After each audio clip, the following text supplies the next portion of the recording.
Price the lord.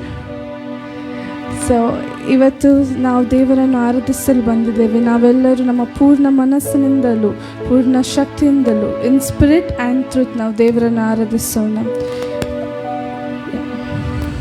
ನಾವೆಲ್ಲರೂ ಎದ್ದು ನಿಂತು ದೇವರನ್ನು ಆರಾಧಿಸೋಣ. Let us all clap our hands.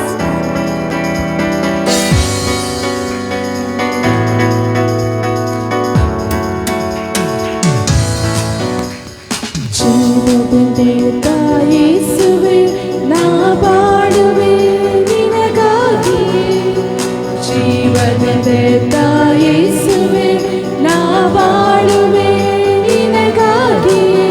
ನೀನೊಬ್ಬನೇ ದೇವರು, ನೀನೊಬ್ಬನೇ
ಸರ್ವಶಕ್ತನು ನಿನ್ನಂತೆ ಬೇರೆ ದೇವರಿಲ್ಲ.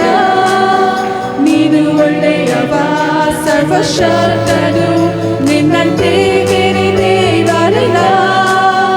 Hallelujah, hallelujah, hallelujah, hallelujah, hallelujah, hallelujah, hallelujah. ನನ್ನನ್ನು ನಿರ್ಮಿಸಿದೆ ನೀನು ನನ್ನನ್ನು ಕೈ ಬಿಡಲಾರೆ. ನನ್ನನ್ನು ನಿರ್ಮಿಸಿದೆ ನೀನು ನನ್ನನ್ನು ಕೈ ಬಿಡಲಾರೆ. ನೀನು ಒಳ್ಳೆಯವ ಸರ್ವಶಕ್ತನು ನಿನ್ನಂತೆ ಬೇರೆ ದೇವರಿಲ್ಲ. ನೀನು ಒಳ್ಳೆಯವ ಸರ್ವಶಕ್ತನು ನಿನ್ನಂತೆ ಬೇರೆ ದೇವರಿಲ್ಲ.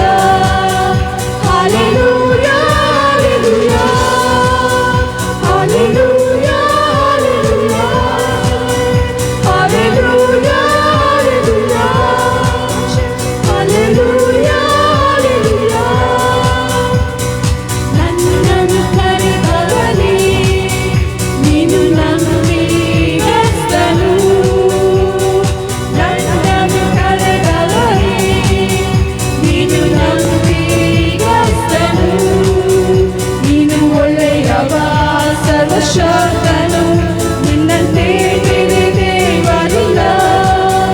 ನೀನು ಒಳ್ಳೆಯವ ಸರ್ವಶಕ್ತನು ನಿನ್ನಂತೆ ಬೇರೆ ದೇವರಿಲ್ಲ.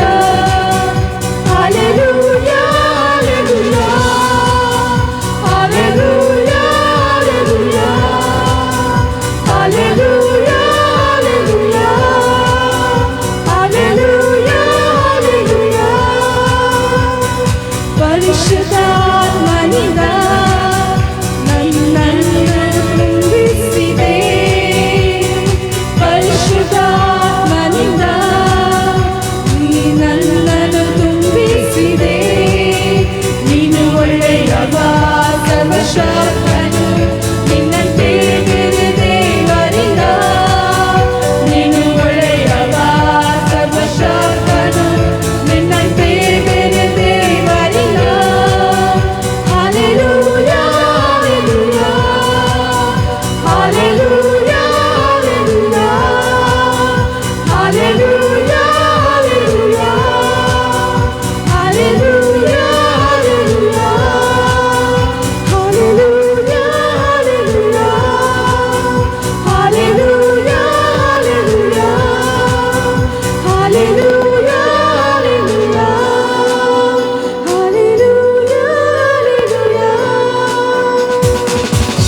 ನಾವೆಲ್ಲ ಜೋರಾದ ಚಪ್ಪಳೆ ದೇವರಿಗೆ ತಗೋಣ. Thank you Jesus, thank you father, thank you lord, thank you Jesus. ಸಮಾಧಾನದ ಕರ್ತನೆ ನಿನಗೆ ಸ್ತೋತ್ರ, ರಾಜಾದಿರಾಜ ನಿನಗೆ ಸ್ತೋತ್ರ. Thank you lord, thank you father, thank you Jesus.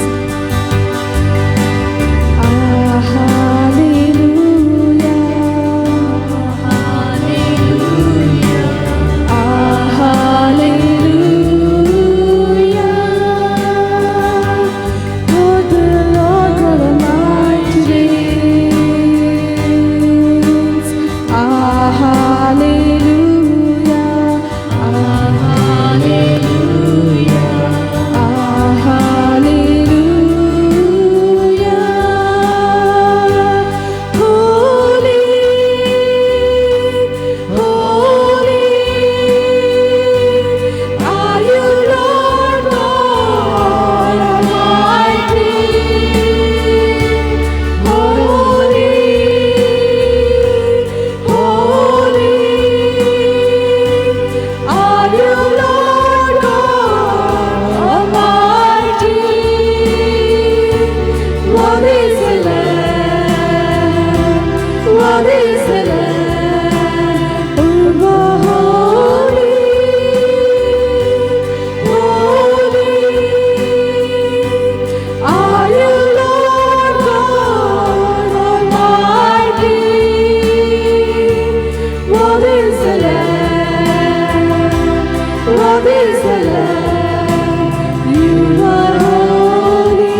the mighty name.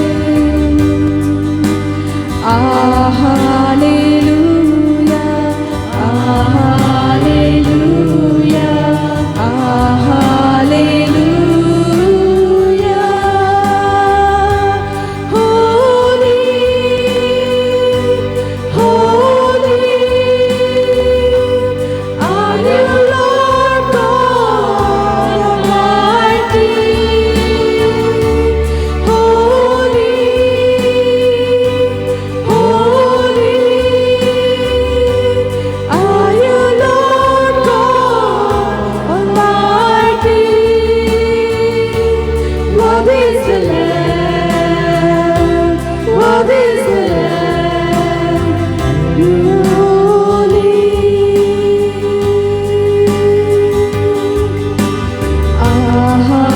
Hallelujah, hallelujah, hallelujah. ಸರ್ವಶಕ್ತನು ಆಳುವನು. Hallelujah, hallelujah.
ಜೀವದಿಂದೆದ್ದವನೇ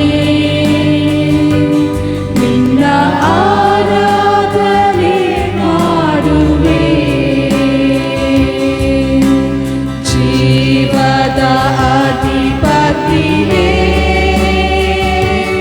ನಿನ್ನ ಆರಾಧನೆ ಮಾಡುವೆ.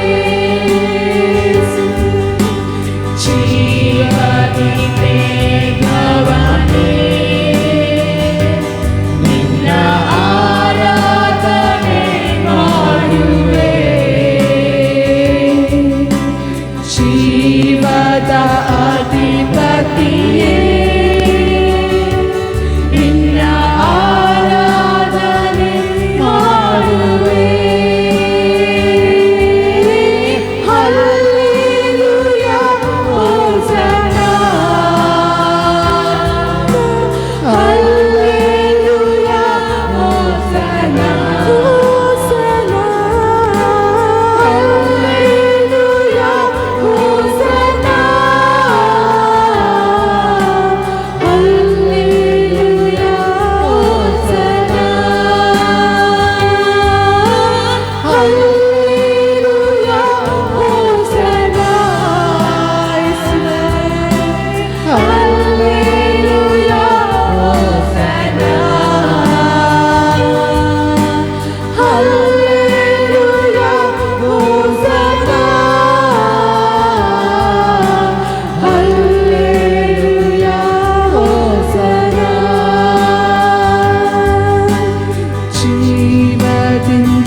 ಜೀವದಿಂದೆದ್ದವನೇ ನಿನ್ನ ಆರಾಧನೆ ಮಾಡುವೆ.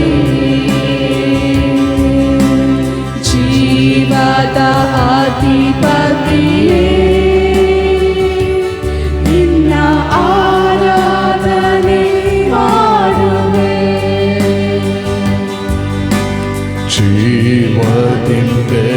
ಜೀವದಿಂದೆದ್ದವನೇ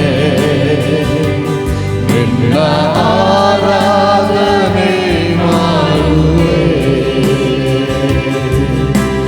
ಜೀವದ ಅಧಿಪತಿಯೇ ನಿನ್ನ ಆರಾಧನೆ ಮಾಡುವೆ. ಹಲ್ಲೆಲೂಯಾ ಹೋಸನ್ನಾ, ಹಲ್ಲೆಲೂಯಾ ಹೋಸನ್ನಾ, ಹಲ್ಲೆಲೂಯಾ ಹೋಸನ್ನಾ, ಹಲ್ಲೆಲೂಯಾ ಹೋಸನ್ನಾ, ಹಲ್ಲೆಲೂಯಾ ಹೋಸನ್ನಾ. We worship you, Jesus. Hallelujah. Hallelujah. Yes, yes, yes, yes, yes. ಪ್ರತಿಯೊಬ್ಬರ ಸ್ವರ ಕೇಳಿಸಲ್ಪಡ. Hallelujah. Hosanna. Thank you, Lord. Hallelujah. Hosanna.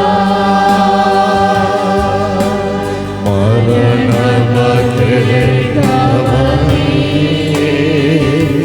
ನಿನ್ನ ಆರಾಧನೆ ಮಾಡುವೆ. ಪಾತಾಳ ಜಯಿಸಿದವನೇ ನಿನ್ನ ಆರಾಧನೆ ಮಾಡುವೆ. ಮರಣವ ಗೆದ್ದವನೇ, ಮರಣವ ಗೆದ್ದವನೇ ನಿನ್ನ ಆರಾಧನೆ ಮಾಡುವೆ. ಪಾತಾಳ ಜಯಿಸಿದವನೇ, ಪಾತಾಳ ಜಯಿಸಿದವನೇ ನಿನ್ನ ಆರಾಧನೆ ಮಾಡುವೆ. ಹಲ್ಲೆಲೂಯಾ ಹೋಸನ್ನಾ, ಹಲ್ಲೆಲೂಯಾ ಹೋಸನ್ನಾ, Hallelujah, Hosanna.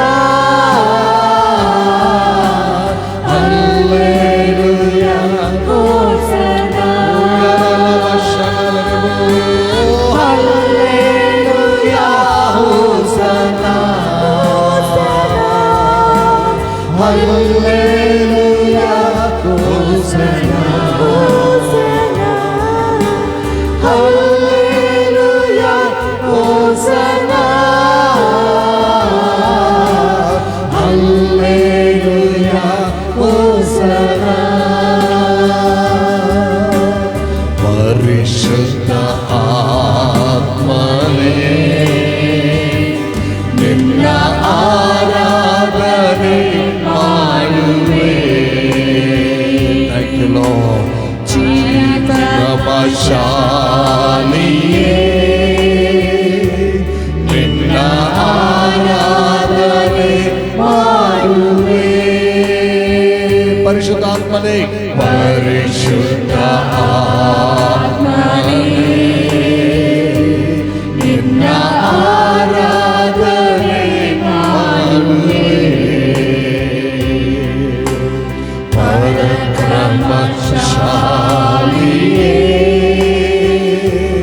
ನಿನ್ನ ಆರಾಧನೆ ಮಾಡುವೆ. ಹಲ್ಲೆಲೂಯಾ, ಹೋಸನಾ. ಹಲ್ಲೆಲೂಯಾ, ಹೋಸನಾ. ಹಲ್ಲೆಲೂಯಾ, ಹೋಸನಾ. Hallelujah, Hosanna. Hallelujah, Hosanna, Hosanna. Hallelujah, Hosanna. Glory Jesus, hallelujah. Hallelujah, Hosanna. Hallelujah, Hosanna. Hallelujah, hallelujah. Yes, Lord Jesus, hallelujah, hallelujah, hallelujah. Yes, yes, we worship you, Lord. Yes, yes, yes, yes, yes, yes. Hallelujah. Hallelujah. Yes, Kora lava sabaya ಮೂಲಕ ನಿನಗೆ ಮಹಿಮೆ ರಾಜ. ನಿನ್ನ ಜನರ ಮೂಲಕ ನಿನಗೆ ಮಹಿಮೆ ರಾಜ. Hallelujah. Hallelujah. Hallelujah. Hallelujah.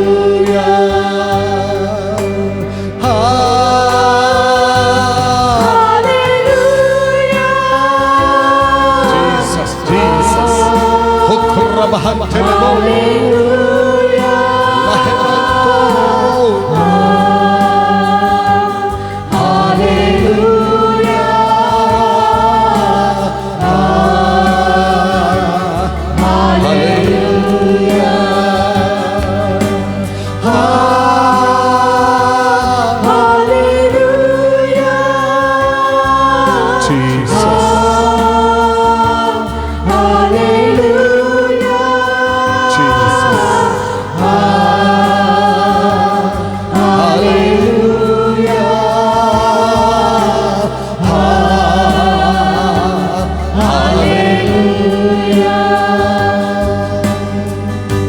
Thank you, Lord. ಘನತೆ ಮಾನ ಮಹಿಮೆಗೆ ಯೋಗ್ಯನು ನೀನು ಸ್ವಾಮಿ. ಓ ನಿನ್ನನ್ನು ಆರಾಧಿಸುವಂತ ಒಂದು ಕೃಪಾ ಭಾಗ್ಯವನ್ನ ನಮ್ಮೆಲ್ಲರ ಜೀವಿತದಲ್ಲಿ ಅನುಗ್ರಹಿಸಿಕೊಟ್ಟ ದೇವರೇ, ನಿನಗೆ ನಾವು ಸ್ತೋತ್ರ ಸಲ್ಲಿಸ್ತೇವೆ ಸ್ವಾಮಿ. Thank you Jesus. Thank you lord. Thank you Lord. ನಿನ್ನ ಸಭೆಯ ಮೂಲಕ ನೀನು ಮಹಿಮೆ ಹೊಂದುವಾತನು. ನಿನ್ನ ಸಭೆಯನ್ನು ನೀನು ಆಶೀರ್ವದಿಸುವಾತನು. ಸಭೆಯನ್ನು ಉನ್ನತಿಗೆ ನಡೆಸುವಾತನು. ಕುಟುಂಬಗಳನ್ನು ದೇವರೇ ಅಭಿವೃದ್ಧಿಗೆ ನಡೆಸುವಾತನು. ಆತ್ಮೀಕ ಅಭಿವೃದ್ಧಿ, ಭೌತಿಕ ಅಭಿವೃದ್ಧಿ, ಎಲ್ಲ ವಿಧವಾದಂಥ ಅಭಿವೃದ್ಧಿ ನಿನ್ನ ಕೈಯಲ್ಲಿದೆ ಸ್ವಾಮಿ. ಹಲ್ಲೆಲೂಯ. ಅಭಿವೃದ್ಧಿಗೆ ಮೂಲನೇ ನಿನ್ನನ್ನು ವಂದಿಸ್ತೇವೆ ಸ್ವಾಮಿ. ನಿನಗೆ ಸ್ತೋತ್ರ ಕರ್ತನೆ, ನಿನಗೆ ಸ್ತೋತ್ರ ಕರ್ತನೆ. ಈ ದಿನದಲ್ಲೂ ಕೂಡ ನಿನ್ನ ಚಿತ್ತವನ್ನು ನೆರವೇರಿಸಿಕೋ. ಯೇಸುವಿನ ದಿವ್ಯ ನಾಮದಲ್ಲಿ ಬೇಡಿದೆವು ತಂದೆ, ಆಮೇನ್ ಆಮೇನ್ ಆಮೇನ್. ಹಲ್ಲೆಲೂಯ. ತಿರುಗೊಂದವರ್ತಿ ನಾವು ಸಭೆಯಾಗಿ ಸೇರಿ ಬರಲು ದೇವರು ಕೃಪೆ ಕೊಟ್ಟಿದ್ದಾನೆ. ಸಭೆ ಅನ್ನುವಂಥದ್ದು ದೇವರ ಪ್ಲ್ಯಾನ್. ಕೇಳ್ತಾ ಇದ್ದೀರಾ ನನ್ನನ್ನು? ಎಲ್ಲ ಇಲ್ಲೇ ಇದ್ದೀರಾ? ಸಭೆ ಅನ್ನುವಂಥದ್ದು ಯಾರ ಪ್ಲ್ಯಾನ್? ದೇವರ ಪ್ಲ್ಯಾನ್. ಸಭೆಯಾಗಿ ಸೇರಿ ಬರೋದು ಯಾರ ಚಿತ್ತ? ದೇವರ ಚಿತ್ತ. ಹಲ್ಲೆಲೂಯ. ಹಾಗಾದರೆ ಒಬ್ಬ ಮನುಷ್ಯ ದೇವರ ಪ್ಲ್ಯಾನ್ ಒಳಗೆ ಇದ್ದುಕೊಂಡು ದೇವರ ಚಿತ್ತವನ್ನು ನೆರವೇರಿಸುವಾಗ ಅವನು ದೈವಿಕ ಆಶೀರ್ವಾದ ಹೊಂದುತ್ತಾನ ಇಲ್ವಾ? ಆದ್ದರಿಂದ ಈ ದಿನವೂ ಕೂಡ ದೇವ ಸಾನ್ನಿಧ್ಯಕ್ಕೆ ಬಂದಂಥ ಯಾರು ಕೂಡ ಬರೆಗೈಯಲ್ಲಿ ನಾವು ಹೋಗುವುದೇ ಇಲ್ಲ. ದೇವರ ಆಶೀರ್ವಾದವನ್ನು ಪಡೆದುಕೊಂಡೇ ನಾವು ಹೋಗ್ತೇವೆ. ಹಲ್ಲೆಲೂಯ. ದೇವರು ಪ್ರಾರ್ಥನೆಯ ಮೂಲಕ ಕಾರ್ಯ ಮಾಡುವಂಥ ದೇವರು, ಸ್ತುತಿ ಆರಾಧನೆಯ ಮೂಲಕ ಕಾರ್ಯ ಮಾಡುವಂಥ ದೇವರು. ಅಷ್ಟು ಮಾತ್ರ ಅಲ್ಲ, ದೇವರು ತನ್ನ ವಾಕ್ಯದ ಮೂಲಕ ಮಾತನಾಡಿ ಕಾರ್ಯ ಮಾಡುವಂಥ ದೇವರು. Hallelujah hallelujah. ನಿಮ್ಮ ಹತ್ರ ಒಂದು ಪ್ರಶ್ನೆ ಕೇಳಲಿಕ್ಕೆ ಇಷ್ಟಪಡ್ತೇನೆ. ಯೇಸು ಸ್ವಾಮಿ ಲೋಕಕ್ಕೆ ಬಂದಂಥ ಉದ್ದೇಶ ಒಳ್ಳೆ ಉದ್ದೇಶವ, ಕೆಟ್ಟ ಉದ್ದೇಶವ? ನರ ಮನುಷ್ಯರಿಗೆ, ಮಾನವ ಕುಲಕ್ಕೆ ಹಿತವನ್ನು ಮಾಡುವುದಕ್ಕ, ಅಹಿತವನ್ನು ಮಾಡುವುದಕ್ಕ? ಯಾರಿಗೆ? ಮಾನವ ಕುಲಕ್ಕೆ ಹಿತವನ್ನು ಮಾಡುವುದಕ್ಕೆ ಬಂದಿದ್ದಾನೆ. ಹಲ್ಲೆಲೂಯ. ಹಾಗಾದರೆ ಆತನ ಒಂದು ಹಿತದ ಒಂದು ಪ್ರಾಜೆಕ್ಟ್ ವರ್ಕ್ ಇದೆ, ಅದರ ಒಳಗೆ ಸಭೆ ಇದೆ. ಹಲ್ಲೆಲೂಯ. ಸಭೆಗೆ ಹಿತವೇ. ಪಾತಾಳ ಲೋಕದ ಬಲವು ಸಭೆಯನ್ನು ಏನು ಮಾಡಲಿಕ್ಕೆ ಆಗುವುದಿಲ್ಲ? ಸೋಲಿಸಲಿಕ್ಕೆ ಆಗುವುದಿಲ್ಲ. ಹಲ್ಲೆಲೂಯ. ಒಬ್ಬ ಸಂಗೀತಗಾರನು ಹೀಗೆ ಹೇಳ್ತಾನೆ, ನನ್ನ ನಡೆಸುವವನು ನೀನೇ, ತಲೆ ಎತ್ತುವವನು ನೀನೇ, ತಕ್ಕ ಸಮಯದಿ ನನ್ನ ನಡೆಸುವೆನೇ. ನಮ್ಮೆಲ್ಲರ ವಿಶ್ವಾಸ ಅದೇ ಅಲ್ಲ? ಹಲ್ಲೆಲೂಯ. ಹೌದಾ? ಕೆಲವರದ್ದು ಮಾತ್ರ ವಿಶ್ವಾಸವ? ನನ್ನ ನಡೆಸುವವ ನೀನೇ, ತಲೆ ಎತ್ತುವವ ನೀನೇ, ತಕ್ಕ ಸಮಯದಿ ನನ್ನ ನಡೆಸುವೇನಿ. ಮತ್ತೆ ನಿನಗೆ ಮರೆಯಾಗಿ ಒಂದು ಇಲ್ಲವೇ, ಓ ಎಂದು ಆರಾಧಿಸುವೆ. ಆತನಿಗೆ ಮರ್ಯಾದದು ಒಂದಿಲ್ಲ. ತಕ್ಕ ಸಮಯದಲ್ಲಿ ಹಲ್ಲೆಲೂಯ ನಮ್ಮ ತಲೆಯನ್ನು ಎತ್ತುವಂತೆ ಮಾಡುವ ಆತನು. Hallelujah hallelujah. ಕೀರ್ತನೆ 3ರಲ್ಲಿ ನಾವು ಓದುವಾಗ ಅಲ್ಲಿ ಒಂದು ವಾಕ್ಯ ಬರೆದಿದೆ, ನನ್ನ ಗೌರವಕ್ಕೆ, ಸರಿಯಲ್ಲ? ಕೀರ್ತನೆ 3 ನನ್ನ ಗೌರವಕ್ಕೆ ಆಧಾರನು ನನ್ನ ತಲೆ ಎತ್ತುವಂತೆ ಮಾಡುವ ಆತನು. Hallelujah hallelujah hallelujah. ನನ್ನ ಗೌರವಕ್ಕೆ ಆಧಾರನು ನೀನೇ, ನನ್ನ ತಲೆ ಎತ್ತುವಂತೆ ಮಾಡುವ ಆತನು ನೀನೇ. Thank you Jesus. ಹಾಗಾದರೆ ಆತನ ಒಂದು ಪ್ಲ್ಯಾನ್ ಒಳಗೆ ನಾವಿದ್ದೇವೆ, ಆತನ ಚಿತ್ತದೊಳಗಿದ್ದೇವೆ. ನಮ್ಮ ತಲೆ ಆತನ ಮಹಿಮೆಗಾಗಿ ಎತ್ತಲ್ಪಡುತ್ತದೆ. Hallelujah hallelujah. ಸಂತೋಷವಿದ್ದೀರಾ? ಈ ಮುಂಜಾನೆ ವೇಳೆಯಲ್ಲಿ ಸಂತೋಷವಿದ್ದೀರಾ? ಹಲ್ಲೆಲೂಯ. Thank you Jesus. Thank you Jesus.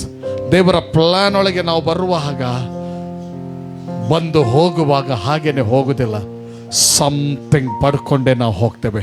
ಇವತ್ತು ಕೂಡ ಎಂದಿನಂತೆ ದೇವರು ನಮ್ಮ ಕೂಡ ಮಾತಾಡಲಿಕ್ಕಿದ್ದಾರೆ. ದೇವರ ವಾಕ್ಯಕ್ಕೆ ನಮ್ಮನ್ನು ಒಪ್ಪಿಸಿಕೊಡೋಣ, ದೇವರ ವಾಕ್ಯಕ್ಕಾಗಿ ನಮ್ಮನ್ನು ಸಿದ್ಧಪಡಿಸಿಕೊಳ್ಳೋಣ. ಹಲ್ಲೆಲೂಯ ಹಲ್ಲೆಲೂಯ. Thank you Jesus. ನಮ್ಮ ಮಧ್ಯದಲ್ಲಿರುವಂಥ ದೇವರ ಸೇವಕರಾದಂಥ ಪ್ರಸನ್ನನವರನ್ನು ನಾನು ವೇದಿಕೆಗೆ ಆಹ್ವಾನಿಸ್ತಾ ಇದ್ದೇನೆ. ದೇವರ ವಾಕ್ಯಕ್ಕಾಗಿ ಅವರನ್ನು ಗೌರವಪೂರ್ವಕವಾಗಿ ನಾವು ಚಪ್ಪಾಳೆಯನ್ನು ವೇದಿಕೆ ಆಹ್ವಾನಿಸೋಣ. ದೇವರ ವಾಕ್ಯವನ್ನು ಅವರು ನೀಡಲಿಕ್ಕಿದ್ದಾರೆ.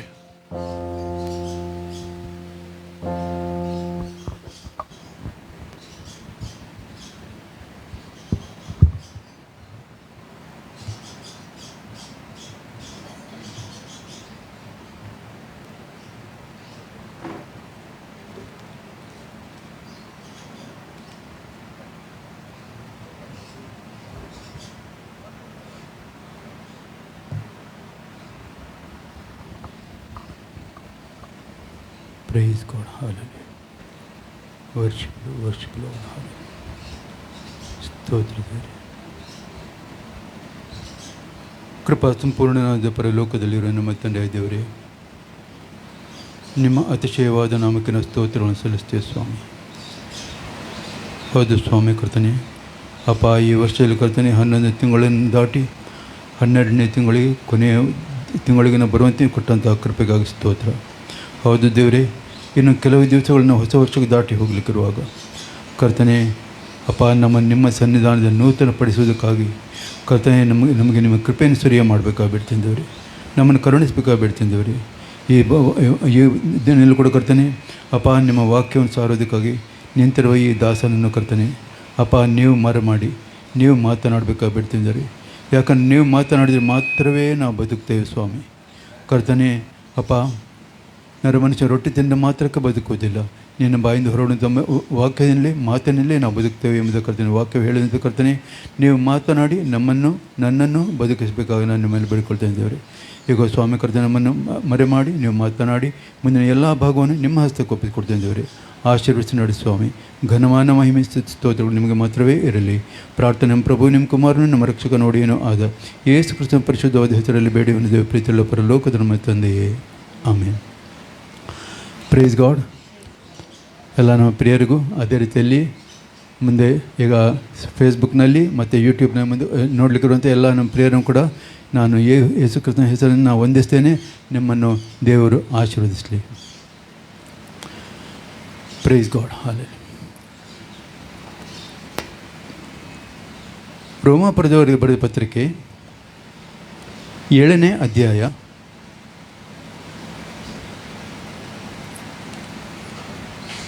14ರಿಂದ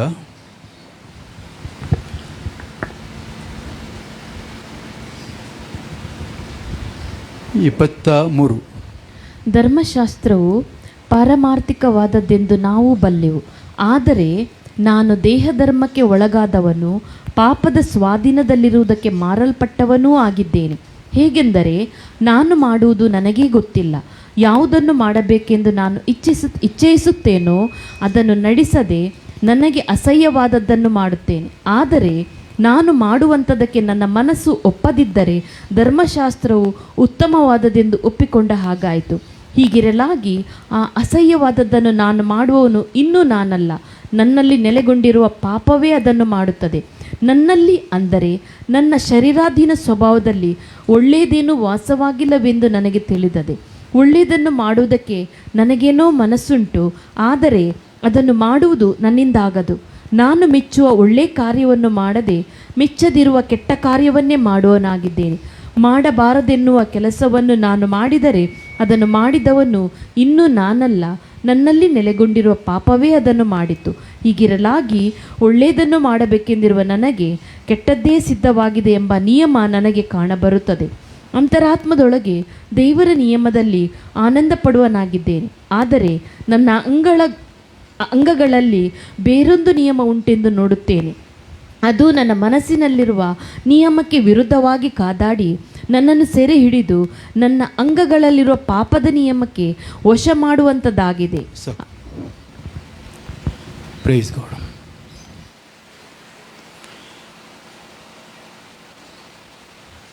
ಕೆಲವೊಂದು ಸಂಗತಿಗಳು ನಮ್ಮ ವಿಶ್ವಾಸಿ ಜೀವಿತದಲ್ಲಿ ನಮಗೆ ದೊಡ್ಡ ಪ್ರಶ್ನೆಯಾಗಿ ನಿಲ್ತದೆ.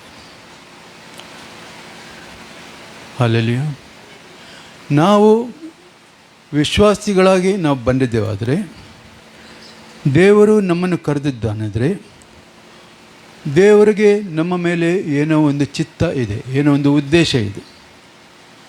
ದೇವರ ಉದ್ದೇಶ ಇಲ್ಲದೆ ಯಾರನ್ನು ಕೂಡ ಕರೆದಿದ್ದಿಲ್ಲ. ನಾವು ಅಂದ್ಕೊಳ್ತೇವೆ, ನಾನು ದೇವರ ಬಳಿಗೆ ಬಂದಿದ್ದೇನೆ, ನಾನು ದೇವರನ್ನು ಕಂಡಿದ್ದೇನೆ ಅಂತ ಹೇಳ್ಬಿಟ್ಟು. ಆದರೆ ಅದು ನಿಜವಾಗಿ ನಾವಲ್ಲ. ದೇವರು ಕರೆದ ಹೊರತು ಯಾರು ಕೂಡ ಬರಲಿಕ್ಕೆ ಆಗೋದಿಲ್ಲ. ದೇವರು ಬಾಗಿಲು ತೆರೆದ ಹೊರತು ಯಾರು ತೆರೀಲಿಕ್ಕೆ ಆಗೋದಿಲ್ಲ.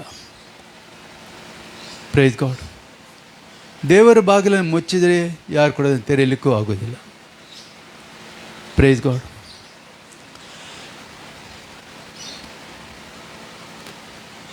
ಈ ಒಂದು ವಾಕ್ಯ ಭಾಗದಲ್ಲಿ ಮುಖ್ಯವಾಗಿ 14ನೇ ವಚನದಲ್ಲಿ ನನ್ನ ಸ್ವಲ್ಪ ಒಂದು ಆಲೋಚನೆಗೆ ಹಚ್ಚಿದಂಥ ಒಂದು ಭಾಗ ಇದೆ. ಧರ್ಮಶಾಸ್ತ್ರ ಪಾರಮಾರ್ಥಿಕವಾದದಿಂದ ನಾವು ಬಲ್ಲೆವು, ಆದರೆ ನಾನು ದೇಹ ಧರ್ಮಕ್ಕೆ ಒಳಗಾದವನು, ಪಾಪದ ಸ್ವಾಧೀನದಲ್ಲಿರುವುದಕ್ಕೆ ಮಾರಲ್ಪಟ್ಟವನು ಆಗಿದ್ದೇನೆ.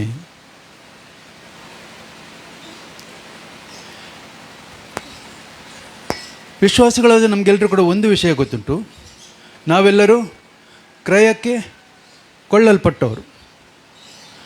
ಕ್ರಯಕ್ಕೆ ಕೊಳ್ಳಲ್ಪಟ್ಟವರು ಯಾರ ಮೂಲಕ ಕ್ರಯಕ್ಕೆ ಕೊಳ್ಳಲ್ಪಟ್ಟವರು?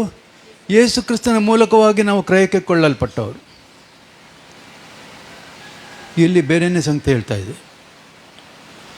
ಪಾಪದ ಸ್ವಾಧೀನದಲ್ಲಿ ಇರೋದಕ್ಕೆ ಮಾರಲ್ಪಟ್ಟವನಾಗಿದ್ದೇನೆ ಅಂತೇಳಿ.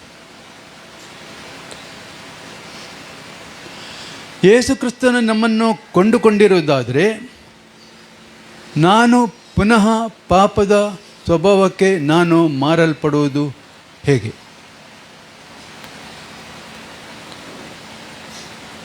ಕ್ರಿಸ್ತನು ನಮ್ಮನ್ನು ಆರಿಸಿಕೊಂಡಿದ್ದಾನಾದರೆ, ಕ್ರಿಸ್ತನು ನಮ್ಮ ಪಾಪಗಳನ್ನು ನಿವಾರಣೆ ಮಾಡಿದ್ದಾನಂತ ಹೇಳಿದ್ರೆ, ಕ್ರಿಸ್ತನು ನಮ್ಮನ್ನು ಪಾಪಗಳಿಂದ ಶಾಪದಿಂದ ನಮ್ಮನ್ನು ವಿಮೋಚಿಸಿದ್ದಾದರೆ ನಾನು ಪಾಪದ ಪಾಲಿಗೆ ಮಾರಲ್ಪಟ್ಟವನು ಹೇಗೆ?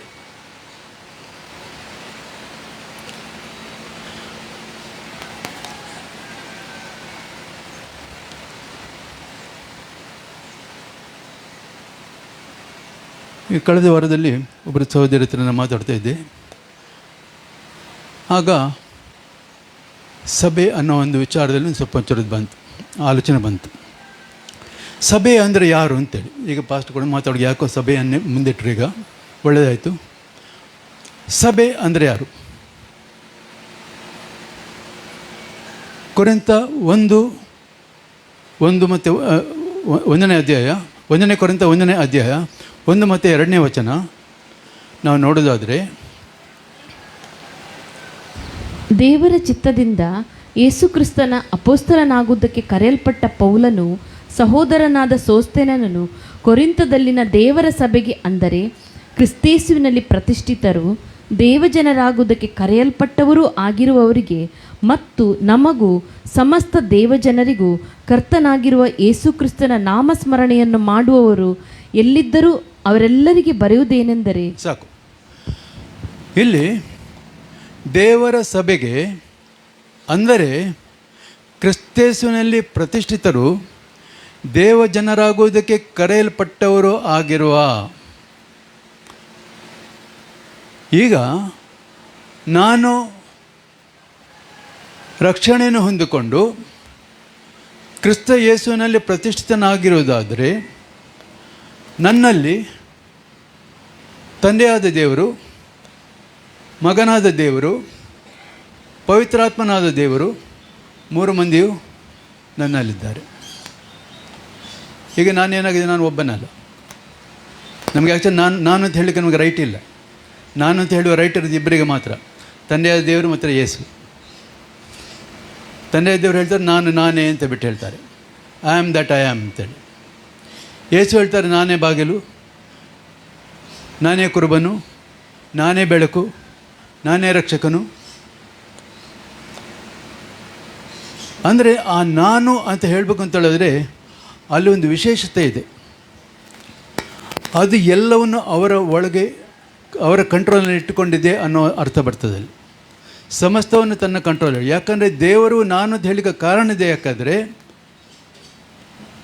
ಸಮಸ್ತವನ್ನು ಸೃಷ್ಟಿ ಮಾಡಿದಂಥ ದೇವರು ಆತನೇ. ಎಲ್ಲವೂ ಕೂಡ ಆತನ ಕಂಟ್ರೋಲ್ನಲ್ಲಿದೆ. ಅದಕ್ಕೆ ಮಾತ್ರ ಆತನು ನಾನು.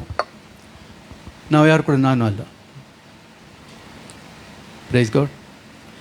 ಇರಲಿ, ಇಲ್ಲಿ ಕ್ರಿಸ್ತ ಯೇಸುವಿನಲ್ಲಿ ಪ್ರತಿಷ್ಠಿತರು ದೇವಜನರಾಗುವುದಕ್ಕೆ ಕರೆಯಲ್ಪಟ್ಟವರು ಆಗಿರುವಂಥ ನಾವು ದೇವರ ಸಭೆಯಾಗಿದ್ದೇವೆ.